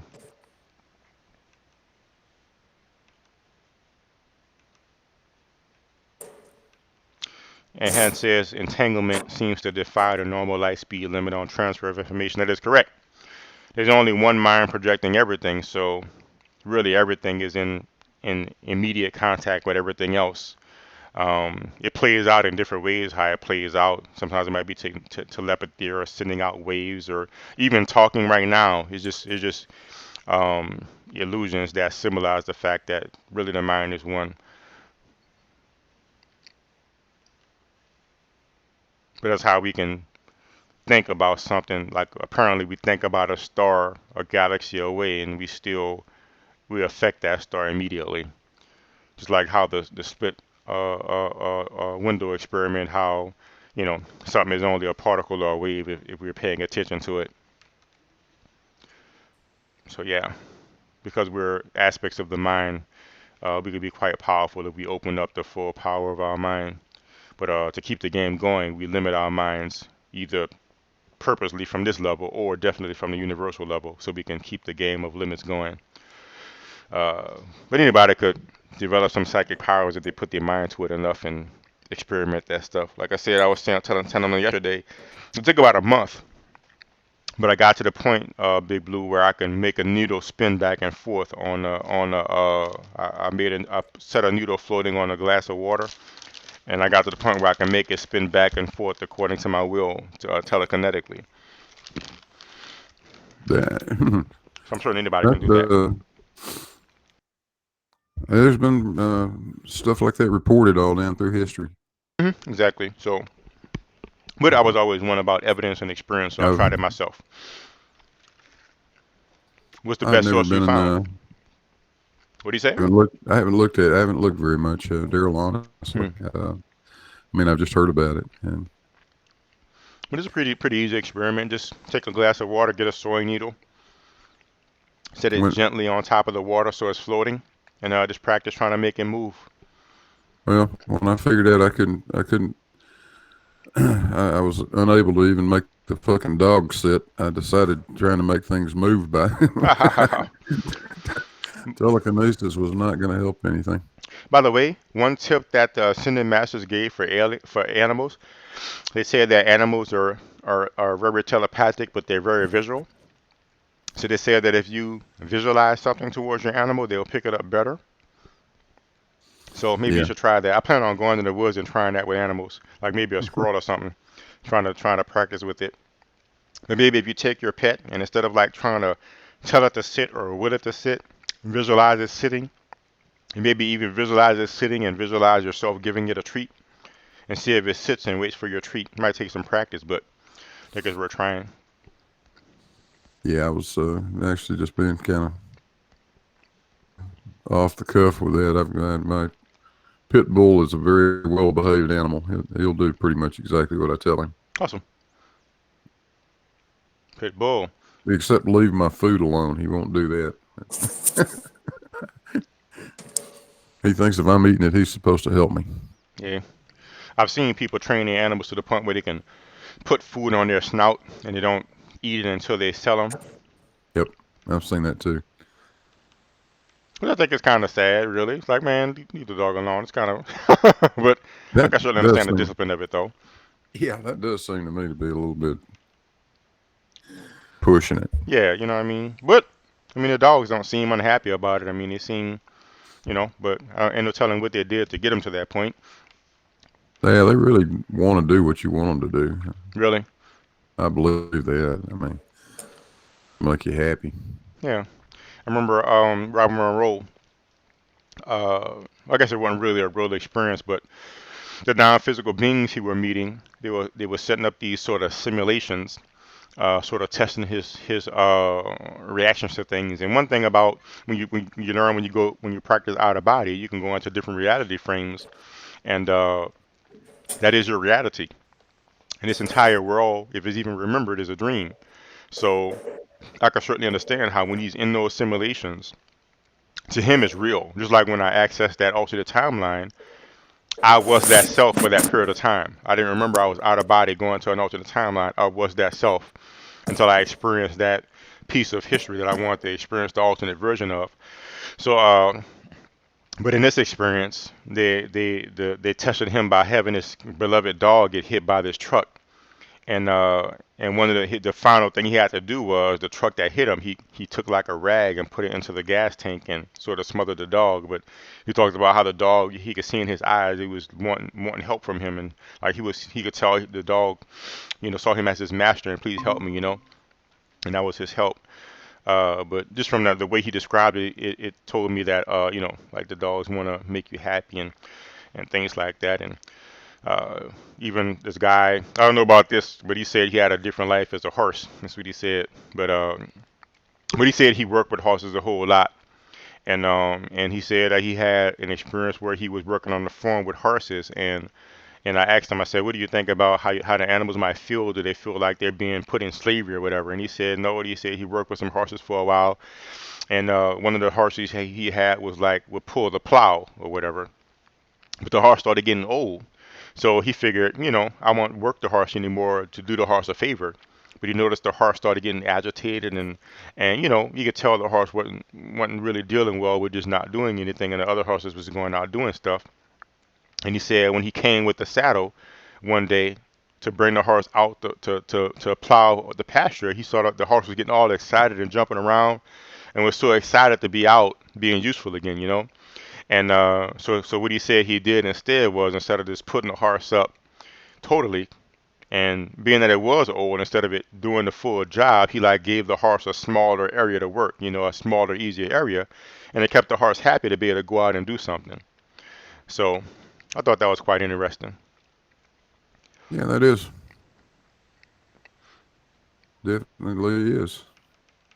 Who else you got in here, Loken? Yes, Loken, but I think he might have went to AFK. You still here, Loken? Yeah, I'm here. Awesome. I just dropped out for a second. Yeah. And Hans says, I'm a bit too much of a skeptic for today's discussion. Have a good one. You love. I would say try the experiments for yourself, but I guess you have to have at least some sort of, because it could take months and years to get to the point to get out of body, to develop enough skill to be able to get out of body to reproduce some of these things. So I can certainly understand not wanting to make that sort of a commitment, but everything I've said, you could experience it yourself if you put forth the time and effort. So I don't deal in belief. I deal in experience and evidence, even when even in my spiritual and metaphysical pursuits. So everything I stand on, I have some sort of an experience to back it up, or perception to back it up, direct perception or direct experience. And when I don't, I mean, pretty sure you'll know, I'll just say, hey, I don't have experience with that, but Stephen Greer talks about that or whatever.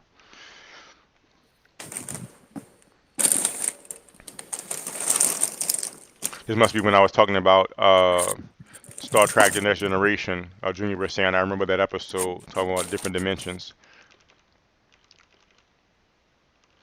But yeah, I remember they had this metal table with this funny looking arm on the table, and but I'll let y'all find that episode of the Star Trek: The Next Generation. It's an awesome series, so I watched the whole series more than once. Sean Hawkins says, "Have you read Valis by Philip K. Dick or The Last of Heaven?" No, I have not, by Ursula K. Guin. But I will make a note of these titles, Stephen Hawking, and I will look into it. So he's saying Valis by Philip K. Dick or Last of Heaven by Ursula K. Guin. So I'll definitely look into these books. Thank you for that.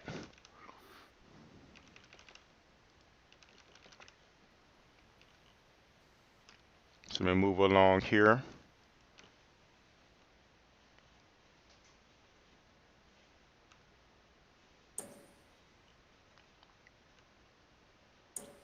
Sean Hawkins says, if you reach transcendence, you wouldn't care. Eh, letting it to enlightenment, like when you reach enlightenment, you just actually act from a place of peace and love, which was why Jesus was still walking around and healing people and things like that. And he knew that the crucifixion would be a teaching lesson. So it's not like you reach a certain state of enlightenment and I guess some people do. Like I read about Indian saints like uh, Paramhansa, what is his name? Uh, Ramakrishna basically. And he was like, he had throat cancer, I believe, but he didn't care about going to the doctor or anything. He just sat in bliss. So you do have apparently have some enlightened beings that's like that. But like Byron Katie, who I recognize as an enlightened being, is very active in the world and teaches. And um Mother Teresa, who I recognize as an enlightened being, she was a Catholic, but she reached a state of perfect peace and love, according to the ascended masters. And you could see she was like a very loving person. And I read a few of her books, or at least books that quote her.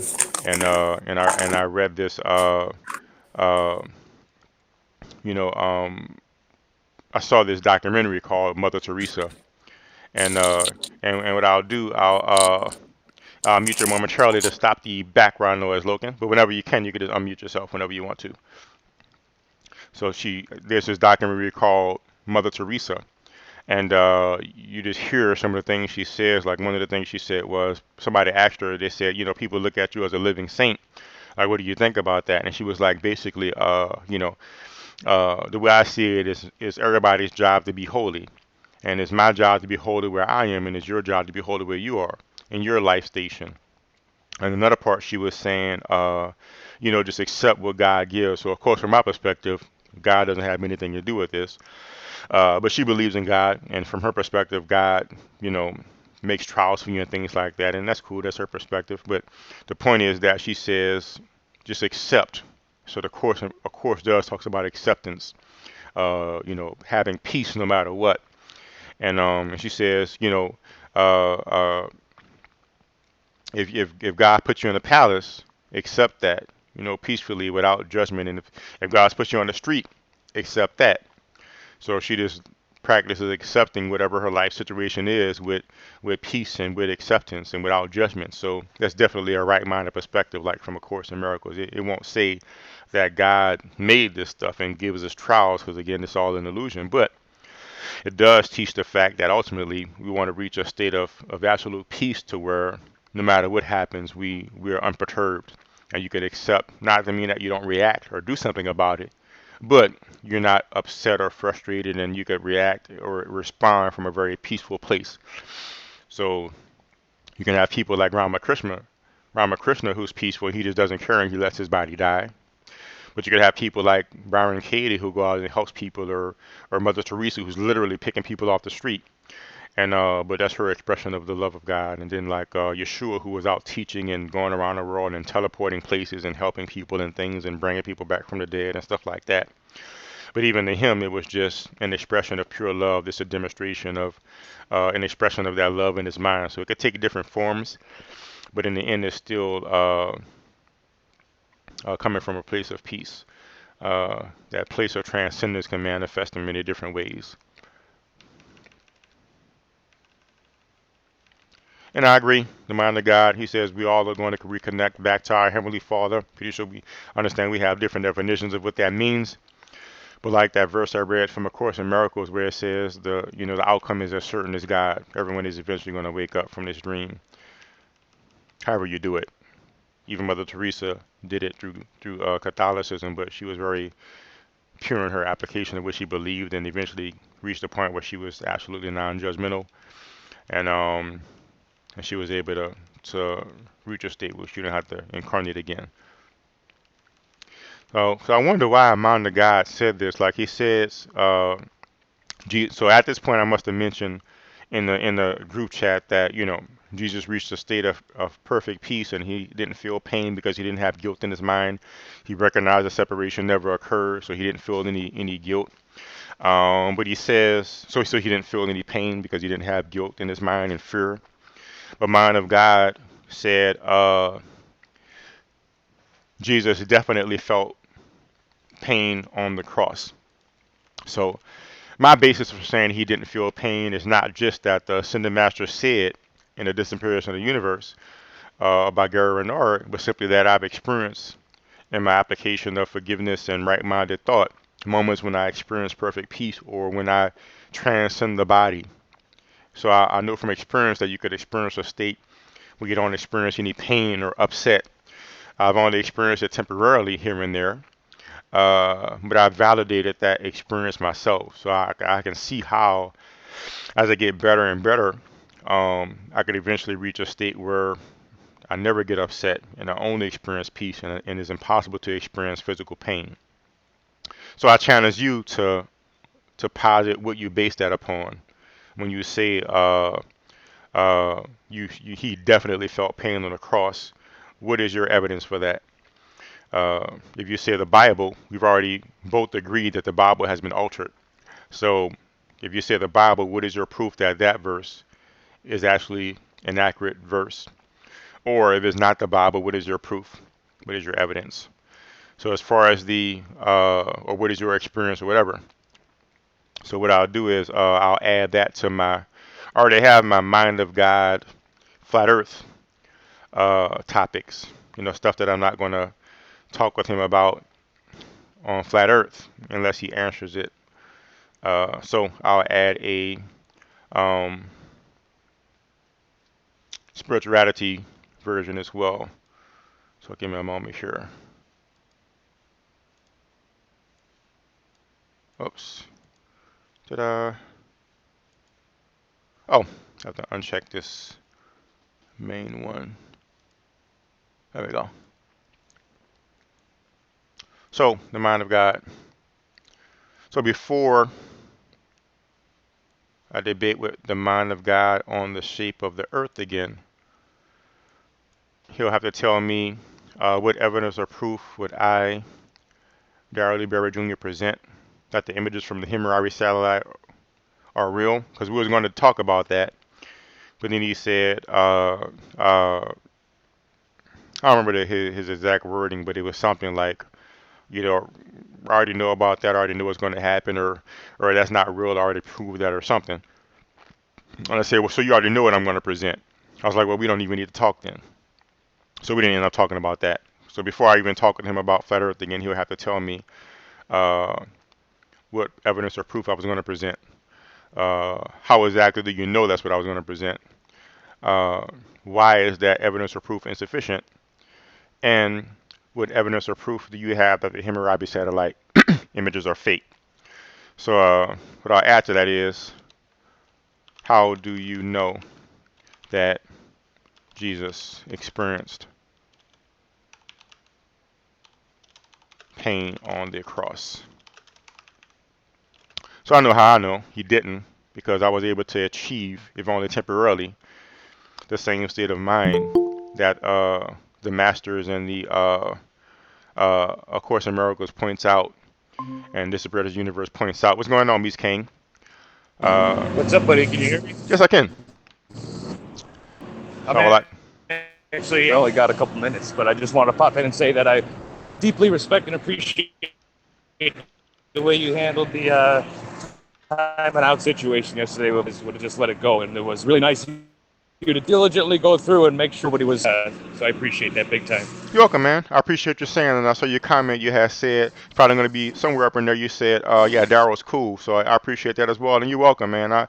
I'm about fairness, which you know from seeing me deal with people. I'm about fairness and facts and evidence, and I'm about seeing people's views. And yeah, I don't think that was fair at all. And you saw the comments. I mean, he was being blatantly rude, you know. So as well, even if you call what Yeah. minor guy say was rude, I mean, he was saying calling people's bitches and things like that. So you know, it goes both ways. Yeah. So yeah, man, I appreciate you getting on I to like share Minor that. Guy. He could definitely be a lot of it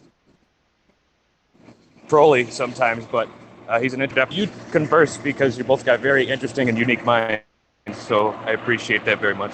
You're welcome, man. Thank you for saying. I gotta get listening. I appreciate you, buddy. You're welcome, man.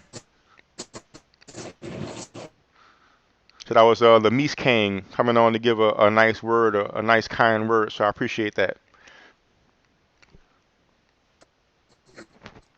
So, and that's my challenge for the mind of God. How do you know that, quote, Jesus definitely felt pain on the cross? I'd be interested to hear. But, and I do wonder why he didn't say that. Because at the time we were talking, at the time, he could have just said that on the in the voice, and I could have responded just then. See you later. I meant you'd be cool. I thought you dropped off already.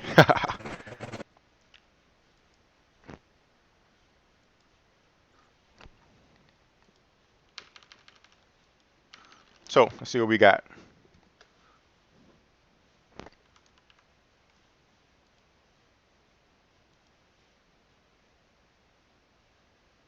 No, I hope it doesn't. I think this doggone thing is freezing on me. Okay, there we go.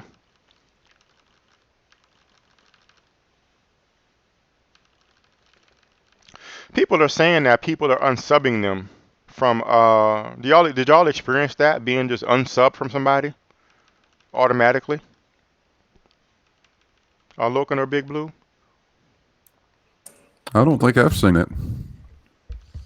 Well, I've heard of people saying that, like, I mean, it seems to be that the flat earth people are starting to say like it's like some sort of attack against flat earth, like they're just unsubbing people and stuff like that. Oh, and I forgot to show the image again. You want me here to hang out? Oh. well, I mean, the flat Earth movement is pretty much like dying. Yes, I've heard that. So, I mean, the trends kind of show that. I mean, at least nobody. I mean, the searches are way down. And I'm pretty sure people like Greatest Sapien and Cold Hard Logic and all these guys just completely obliterate. I mean, the flat earth. Yeah. I mean, it's like it was no mercy. Matter of fact, they take the role of God. They just go and just obliterate stuff. But instead, it's Yeah, the I flat mean, earth. Yeah. that and like that Behind the Curve documentary. It happened right around then. Really? I never seen that. I need to Just see that. yeah, because there's just that's when like a lot of people just you know, which is I just find it I don't know, it's funny because it took like some documentary on Netflix for people to like some people to finally wake up. Like what? Like we've been saying this shit forever. Yeah. So But when you whatever. describe that for us, like how does that document? You say it's on Netflix right now? Yeah, or you can, I mean, rent it on YouTube, or there's a few things you can do to see it. And what does it basically do? Like it basically Well, there's to put it in like to summarize like the most damning thing for them. It was Bob from Globebusters,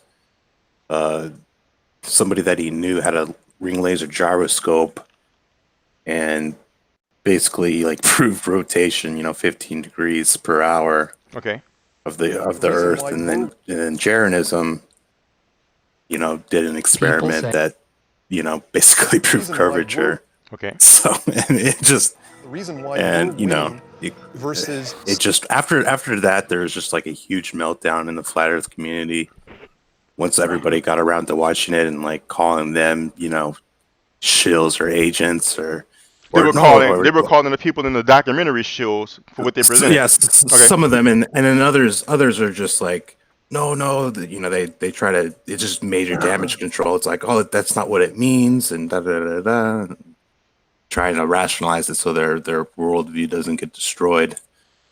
It's just Good. like, Yeah, a good bit of it had Mark Sargent and Patricia Steer in it. yeah, them too. Mark Sargent, oh my gosh. And they were both portrayed, I thought, pretty fairly. Basically, just their position, honestly, and it's clear that it's bullshit, Bill. Yeah, well, when you sit back and look objectively at that, you got to come to the conclusion that these people are just delusional. Yeah. Yeah. Mark Oh. Sargent's mother's sitting there saying, "Yeah, he's delusional." His mom was on the video too. Yeah. Oh my gosh. yeah. They did not She pull was any punches, man. She was in the video, and she was confirming how he was, I think, off on every conspiracy theory there ever was. You know, Yeah. he's just one of those guys that will sign up for it. Wow, man, I gotta watch it then. You've heard them. I mean, they wail and moan and pull their hair and all, roll around on the floor anytime it comes up. Yeah. A hit piece against them, but really it's just their own words. Yeah. Yeah, I mean, they signed up for it. I mean, what That's did Yeah, exactly. And I know this SC Montreal will run into that as well. Like he will say something and present this point, and I'll be like, "Well, look, hold up. You said this here, and now this." He's like, "Oh, you just." It's like a problem pointing out what they said. It's so strange. Yeah, it's like the evidence that they put forth. You can't when you point out. You see what I'm saying? It's crazy, man. Yeah, the reaction seems to be, how fucking dare you use my own words? Yeah, how dare you use the proof that I presented for my position to show that it's not valid? Oh my gosh, it's like just Yeah. Or like, How oh dare yeah, you, how dare you actually quote me? More than that, actually use me saying those words. That's how dare you do that? exactly. yeah, they pull that BS of like, you took me out of context, blah blah blah. Oh Like, my gosh. I mean, I pretty much, I mean, I'm pretty sure that those people filming them, I mean, they probably filmed each person, like, probably have like fucking 48 hours of recorded video. Yeah, in other words, like apparently, in other words, they couldn't obviously put every single thing they have, but Yeah. but still, it was fair enough what they put. I mean, we all see his videos and stuff. We know that that's what they believe. Yeah, So- like for instance, like me and two other guys from my platoon were interviewed for like 3 fucking hours each for just like a little like 13-minute segment on National Geographic. It's like, Jesus. And say that last part one more time, please. Me and like two other guys in my platoon were interviewed for a show on National Geographic. You were? Stuff You talking that about we on the didn't- flat Earth stuff? No, I got you. no. It's because of video footage from Afghanistan. Ah, Yeah. cool. Sounds interesting. Is that still on YouTube or something? Yeah. Maybe we Fucking should go- check. Maybe you could share the link and we could check it out. I guess I can show my face now, but And I yeah. see, and I see that. I mean, Go ahead. it was more of like back in the day when I was like using and still fucked up. Ah, I got you. Doing much better now. Good, man. And it was just like a, free drug money. And I'm like, fuck it. They contacted me through YouTube. Interesting. They're like, hey, do you want to do this show? I'm like, sure. And they flew in one guy from our squad leader from fucking Michigan to LA. It's like, Squad leader, you in the military at the time? yeah. I was a machine gun team leader, Ah, like during this event. But I mean, I was a team, like a line squad team leader, machine gun team leader. Yeah. and I see that the Mies King said, it took me months of effort and practice to successfully lucid dream. It's pretty accurate for a lot of people. It takes some time. Carl Edwards, welcome, Carl Edwards. He says, mind of God is a mind of God. Okay, maybe he means something else by the second emoji. Makunis, see here, almost through. I have got 10 more minutes left of chats. So let's see what we got. So I addressed the Jesus felt pain one. We was talking about the unsubbing, people not get notifications. So it seems like some of these people, just like we were saying, just making it a conspiracy. Everybody's against them. Recently unsubbed for Jose's channel too. I was recently unsubbed. Right? YouTube and its Yeah. algorithm. What do you say, Big Blue? I was going to say if they have a feeling that they're being made to feel inferior, that's not a feeling. That's reality. Yeah. Or someone's making them feel inferior. Look in the mirror at who's choosing to believe the Earth is flat, right?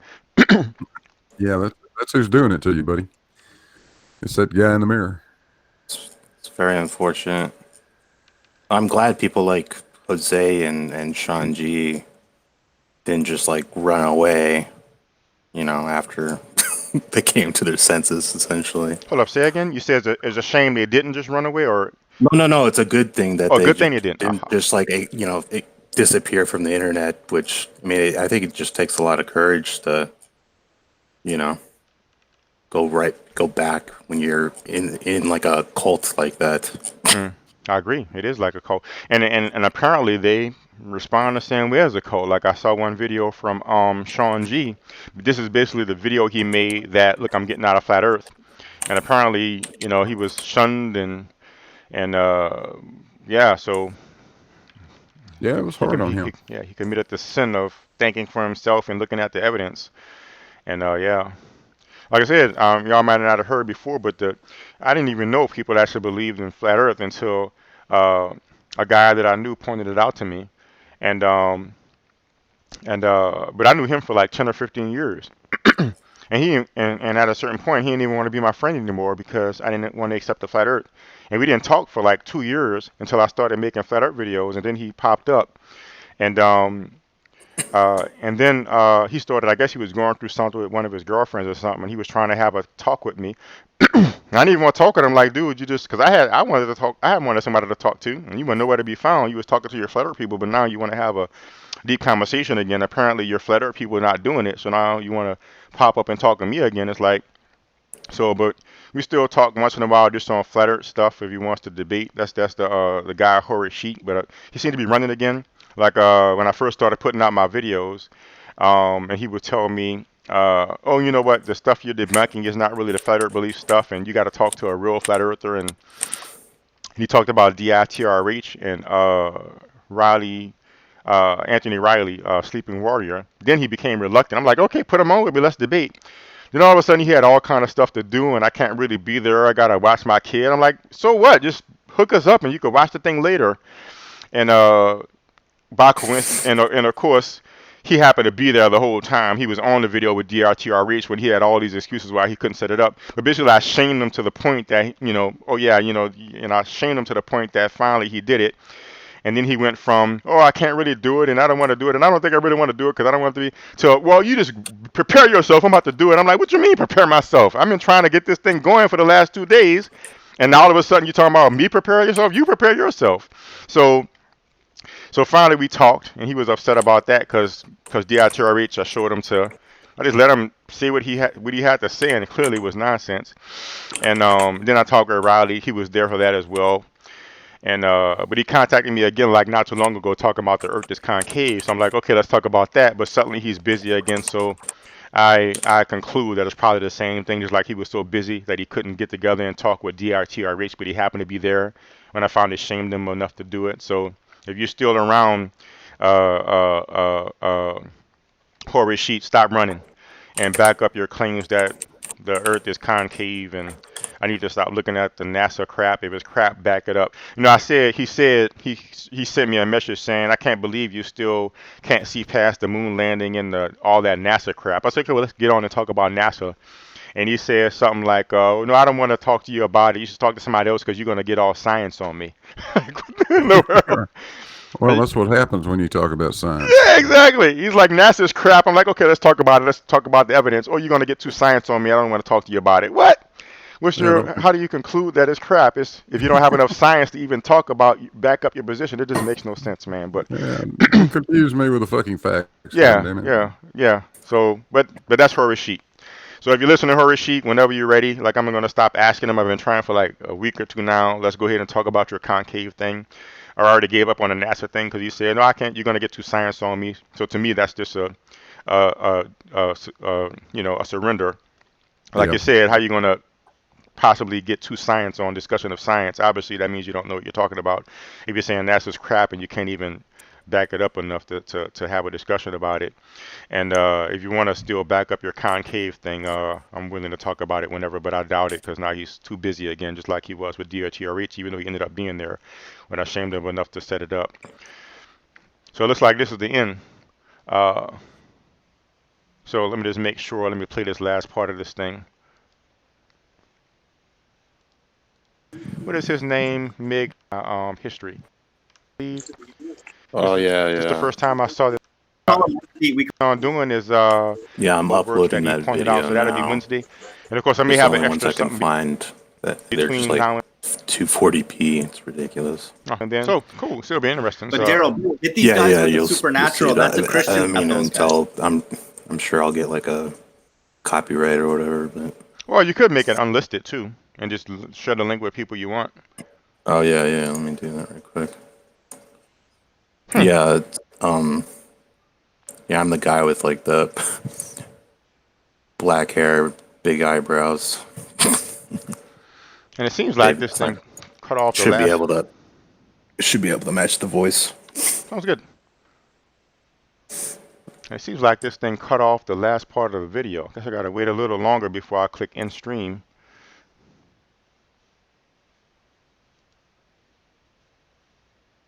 God is his mother, brother, sister. Big, But yeah, but I plan on having that out on Wednesday. So okay, here that'll Here's be at 8:30 p.m. Central Time. but So, Daryl, hit these guys with the super man. So get at those guys. We need you. thank you for saying. I Okay. appreciate it. Peace, bro. All right, y'all be cool. Have a good night, y'all. Okay, You did too. catch Take it again. easy. I was in there pretty quickly there. Peace. It's awesome. Pick one thing. Okay, so I got all the live comments. So I hope y'all enjoy that. Let me go ahead and I'll go back through on the current live comments, and then I'll probably be shutting down in a bit. So let me end this presentation here, and I'll bring up the regular live comments there. And if I missed your comment, by the way, I'm sure I didn't get every single one, but if I missed your comment, please let me know. You can come back on, and I can respond at a different time. Looks like there's no more new live comments here. And I'll check out this video Locust upload, and we can see him from back in the day. And he was a military brat when he was had some challenges that he overcame. So, yeah, awesome. Yeah. All right, guys. I'm going to get out of here. Hi, Big Blue. Thanks for joining, man. Well, peace. Hey, look. Take care, brother. Yeah. Too. We'll see you guys. All right.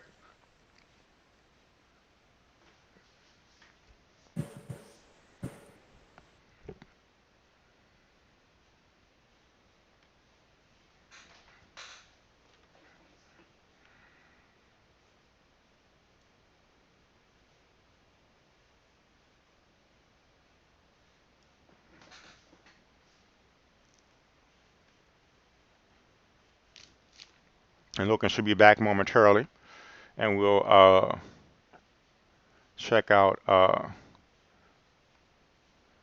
his video. And in the meantime, if you want to learn out-of-body travel, you could either get my book Travel Far. Just go to this link right here, and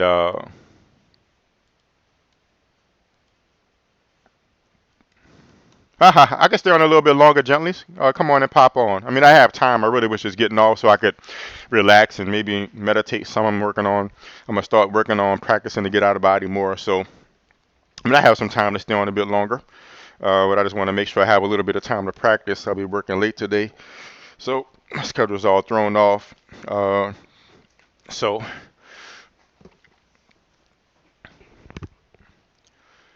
that's the link to my books page. And you can see Travel Far at the top, the first book in the Ascension curriculum. So you just click Travel Far, and it'll take you there. And if you scroll down on that page, you'll see the section on the part 2, theory and methods, and you could access that to get techniques on OBE. If you want to, and that'll be the course book for the class, by the way. So the course book for the class is Travel Far. And if you want to take the class, all you got to do is click courses and classes up here. It'll describe brief description of the classes. Then you can go ahead and apply for the class here. Make sure you read the student code of conduct, so I can help try to filter some of the you know, people who are not really interested and so on and so forth. You can make sure it's for you. You can just fill out the application here, and when I get about 20 people, I plan on starting the class. So, because I know not everybody's going to commit themselves enough to do it.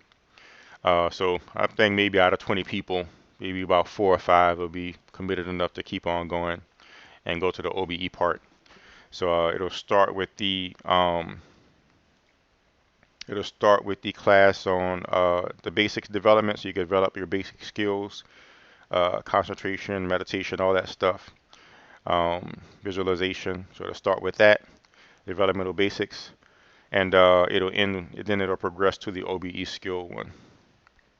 I need to change this date. I don't really have a set date, but just whenever I get like 20 people. So y'all can just check that out and sign up if you want, or if you know somebody who is interested. And here's the link to the Hangout, Gentleys, if you want to come on and talk about something before I went. I'll post it in the control room.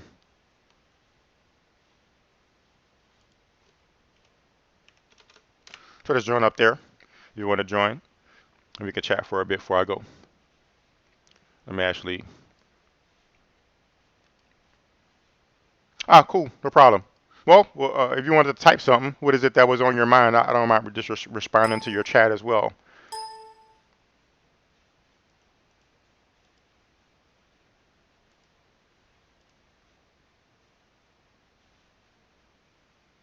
What is it that's on your mind, if anything?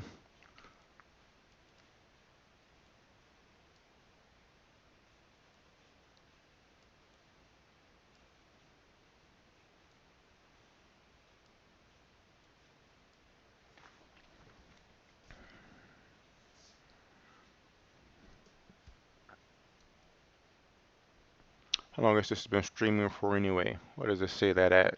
Oh, right there. Wow, it's been 3 hours already. Time flies.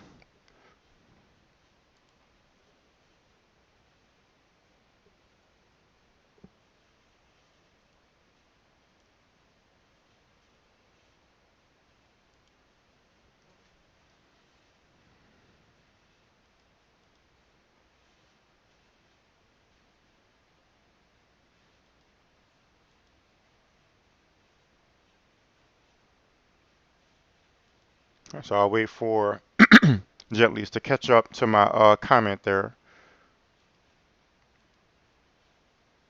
I'll see if something's on his mind.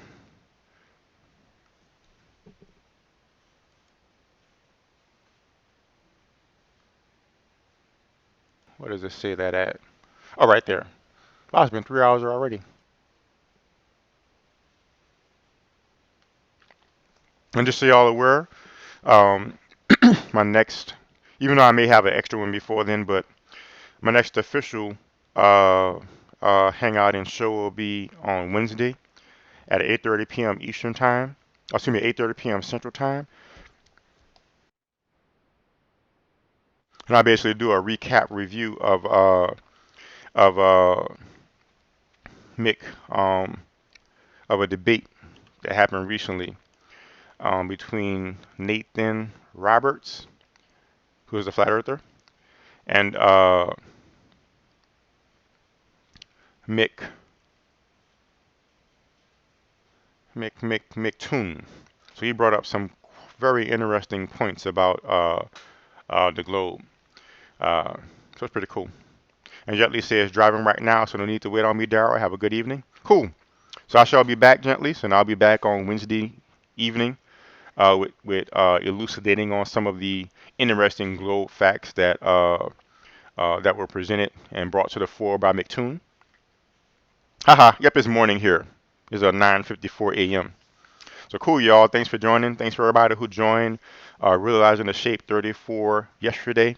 Thanks for everybody who joined just now to watch the comment review, both in the chat and in the meet for both events. And hopefully everybody enjoyed the answers they received. And I'll see y'all next time. So hopefully anybody who's interested in OBE, read, sign up, and everybody who's watching, go ahead and make sure you like the video, comment, chat, make some comments on the video, whatever you want to do. Show some love. And this has been Realizing the Shape with Darryl E. Berry Jr. And there's my opening image again, which I think is pretty cool. Nice little sort of show screen I made there. So I'll put that up again. Boom. So like, subscribe, all that other good stuff. I'll see y'all on Wednesday when I have my next show. And we'll be talking about some globe Earth, just observations, interesting observations. And I remember on Saturday, Sean Hawkins and Stationary Earth Montreal will be debating again. They're going to be talking about apparently Stationary Earth Montreal has calculated, he said, that Baumgartner's free fall drop, he should have ended up in the ocean or something. So apparently he calculated that where he landed would be impossible on the globe. I guess I don't believe he did. Other people in the chat said they don't believe it. So either he did and did it wrong, or maybe he was just saving face at the time. I'm interested in seeing. But he'll have plenty of time. He said at the time he didn't have the calculation with him. But he has a whole week to make sure he has the calculation with him this Saturday. So apparently this Saturday we'll see SC Montreal prove mathematically or scientifically or what have you the calculation that Baumgartner's drop. He wouldn't have landed there if the Earth was a globe and we were really rotating and things like that. So that'll be Saturday at 11:30 a.m. Central Time. So Saturday 11:30 a.m. Central Time, Sean Hawkins in SC Montreal. Wednesday 8:30 p.m. Eastern Time. Some interesting globe facts. So thank y'all for joining y'all, and y'all have a nice one.